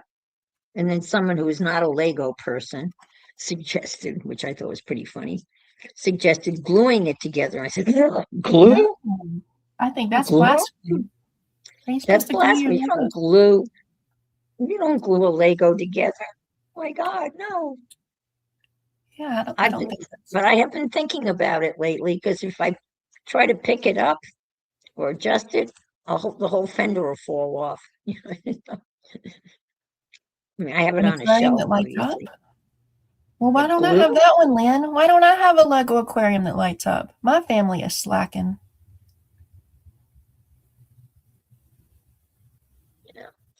Have you seen the guy? There's a guy on Reels, a young boy who's autistic, and he's got a beautiful voice. And his father plays the guitar in the background, and he sings while he puts together Lego kits. Wow, I haven't seen that one. I need to go hunt it up.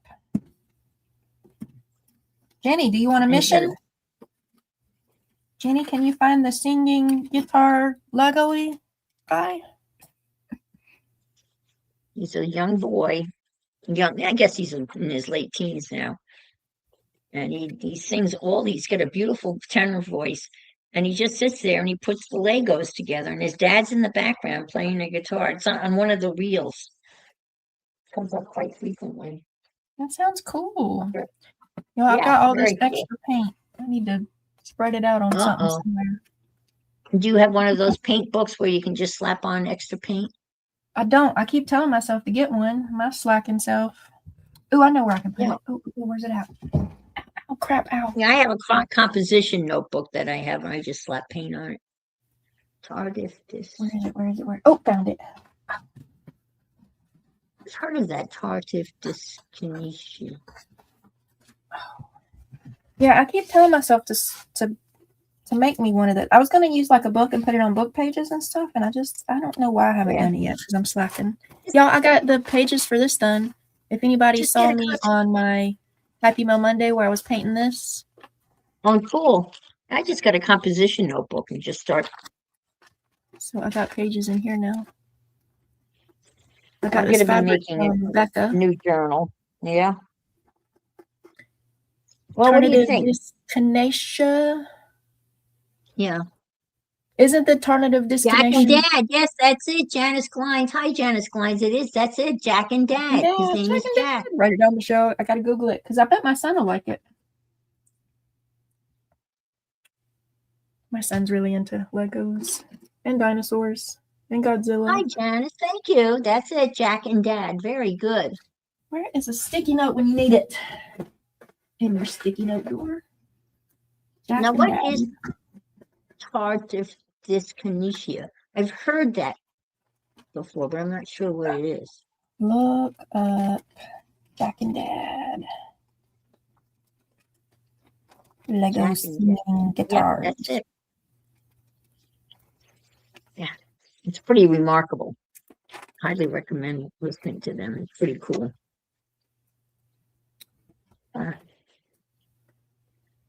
They roll around and nothing to write on. Yep. Thank you, Janice, and thank you, Jenny. Okay. Roly. There it is. There it is. Okay. Let's put some paint on some paper. That's too much paint on my paper. Oh, it's involuntary movement. So, okay. All right. Gotcha. Oh, I've seen the ads for that when people, okay, gotcha.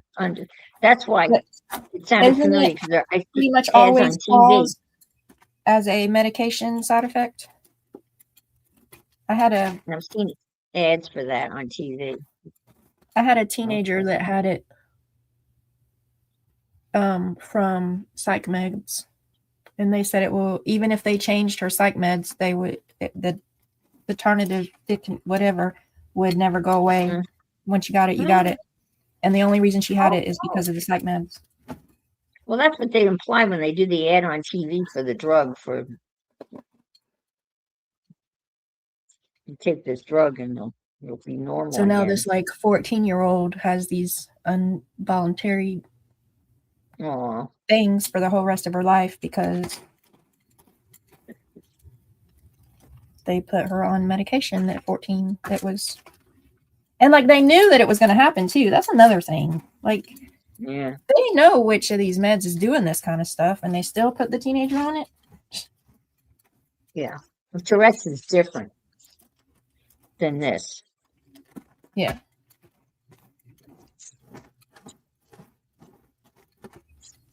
But that's rough. Very hard. Oh, my team didn't have Tourette's. She's just a little cuckoo. She had trauma.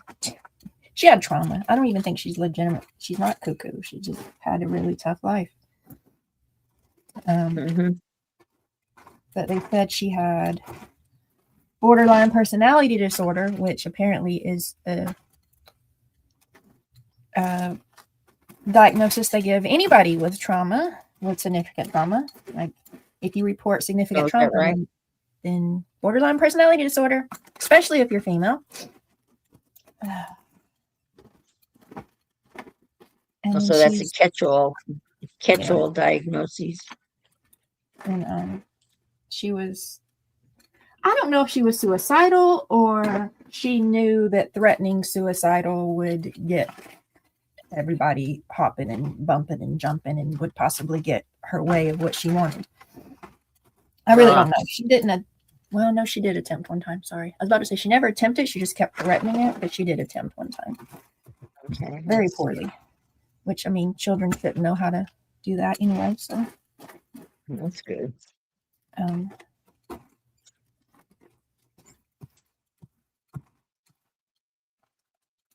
So yeah, so he's got that TV stuff forever now. Mm-hmm.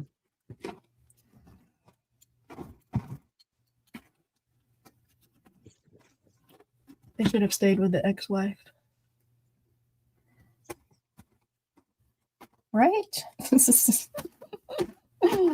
Like, don't invite them to my house. You just go to their house. That makes sense to me. That was a good plan right there. They should have consulted with us, Jenny. We would have knowed them up, told them how to behave appropriately.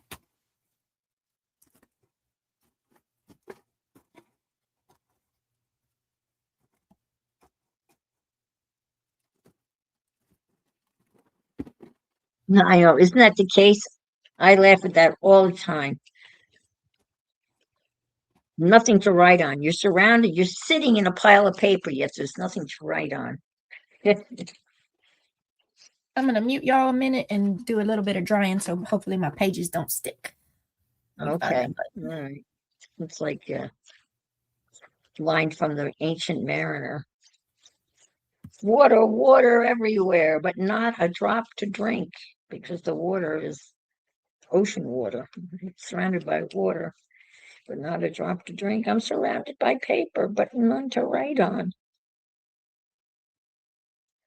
To be the rhyme of the ancient crafter. It would be funny to do a parody. What would be my albatross?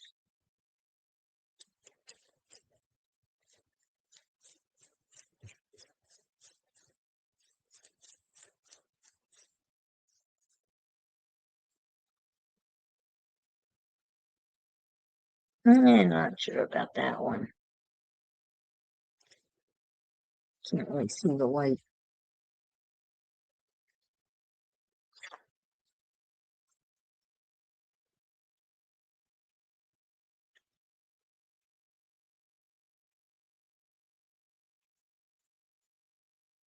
Well, I think it's probably got time to. Hi, Carol.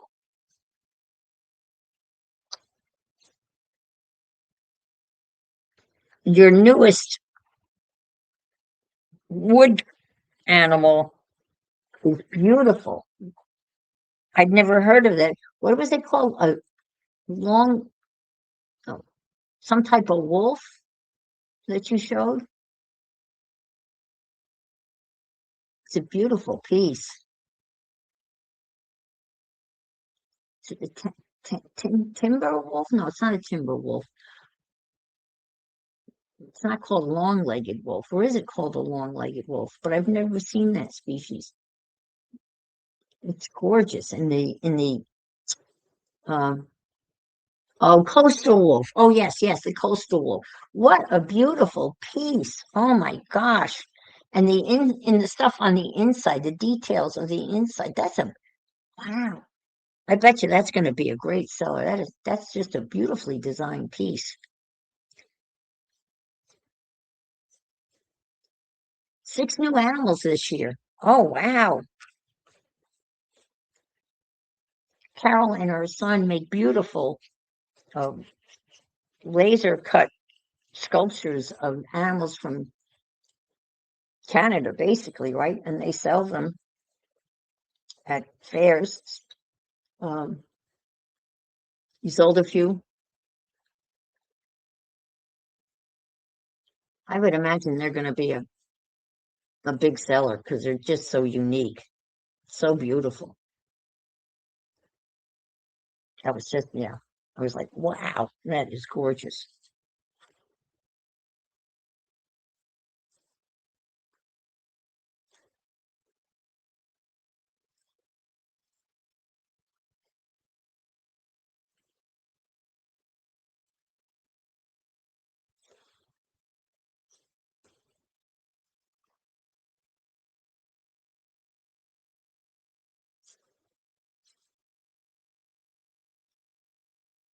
I bet you're going to end up selling a lot of those.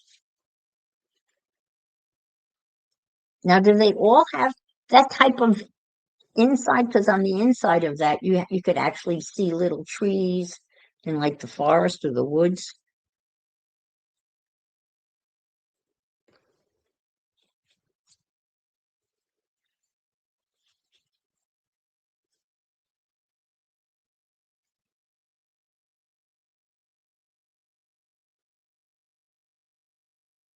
Yes, I am. I signed up for it. Yes. We'll have to do some of it together, possibly. Goodbye, Jenny. Happy Easter to you. Thanks for being here. Thank you so much for being here. Yeah, did you see the first one, Carol, where she makes that? I want to make that book, that Australian piano binding book. That looks really interesting. I'm probably going to try that maybe during the stream. And then there was another one making a book, and it was a download, and it was part of that, but then I lost it. I can't find it any. Oh, you already made it? Did it come out good? It looks really interesting. I bet you it's beautiful. You made the book? Of course you did. Bye, Jenny. Happy Easter. You've probably done everything. Yeah. Hey, do y'all have any suggestions what I can do right here? Because I messed up my marking. Well, I guess y'all might not be able to see it. I messed up my marking where I was going to put the signatures. Okay. And now I have these black dots. Can I put fabric there, or would it like impede? I don't know. The black dots aren't bad. And you don't like the black dots? I don't. Is that your problem? I mean, I feel like it's screaming at me, ha ha ha, you screwed up. Well, the other thing you could do is, I guess you could put a piece of washi tape down the middle, or you could add more black dots and make it look like it was on purpose. Add more black dots. It's on purpose. I mean, you could splatter black dots in there. Different color dots, blue, purple, black. Make it look intentional. Did that on purpose. Yeah. I might have to do that. I might have to just dot it up. Yeah, just dot it up. You can't go wrong with dots, ever. Carol made the book. Good job, Carol. Good job. I'm going to make that too, maybe tomorrow. Well, I think it's time to go. Okay. Been on since 6, actually a little before 6. Thank you so much for coming on. Thank you, everybody. Have a great day. Have a happy Easter. I will be on again tomorrow morning at 6 a.m. Eastern time. I'm a guest host for Ginger Cat Pam, who is hosting or dealing with company. And you're going to make it, Pam. You're going to make it. You got this. Deep breaths. Yeah, you got it. Little alcohol. Yeah. You can do it. If you want to join me tomorrow, you can always let me know and I can send you the link. We determined that I can have up to 3 people in StreamYard. I think that's what we determined. I think so. I can't remember that. I don't think I can join tomorrow morning because I have my live that I usually do on Monday mornings, and then I have Tandem 10 in the evening. Gotcha. I don't know. Maybe I can do 3 lives in one day. I don't know. Oh, okay. Well, see how you are. And Pam, take care. Count to 10 a lot. It's just like 3 days, right? You can make it 3 days. You can do it. That's right. Have a countdown. Okay. Well, thank you, everybody. Thank you, Michelle. And Thank if you can't you. be good, be careful and hopeful. Love y'all. Bye.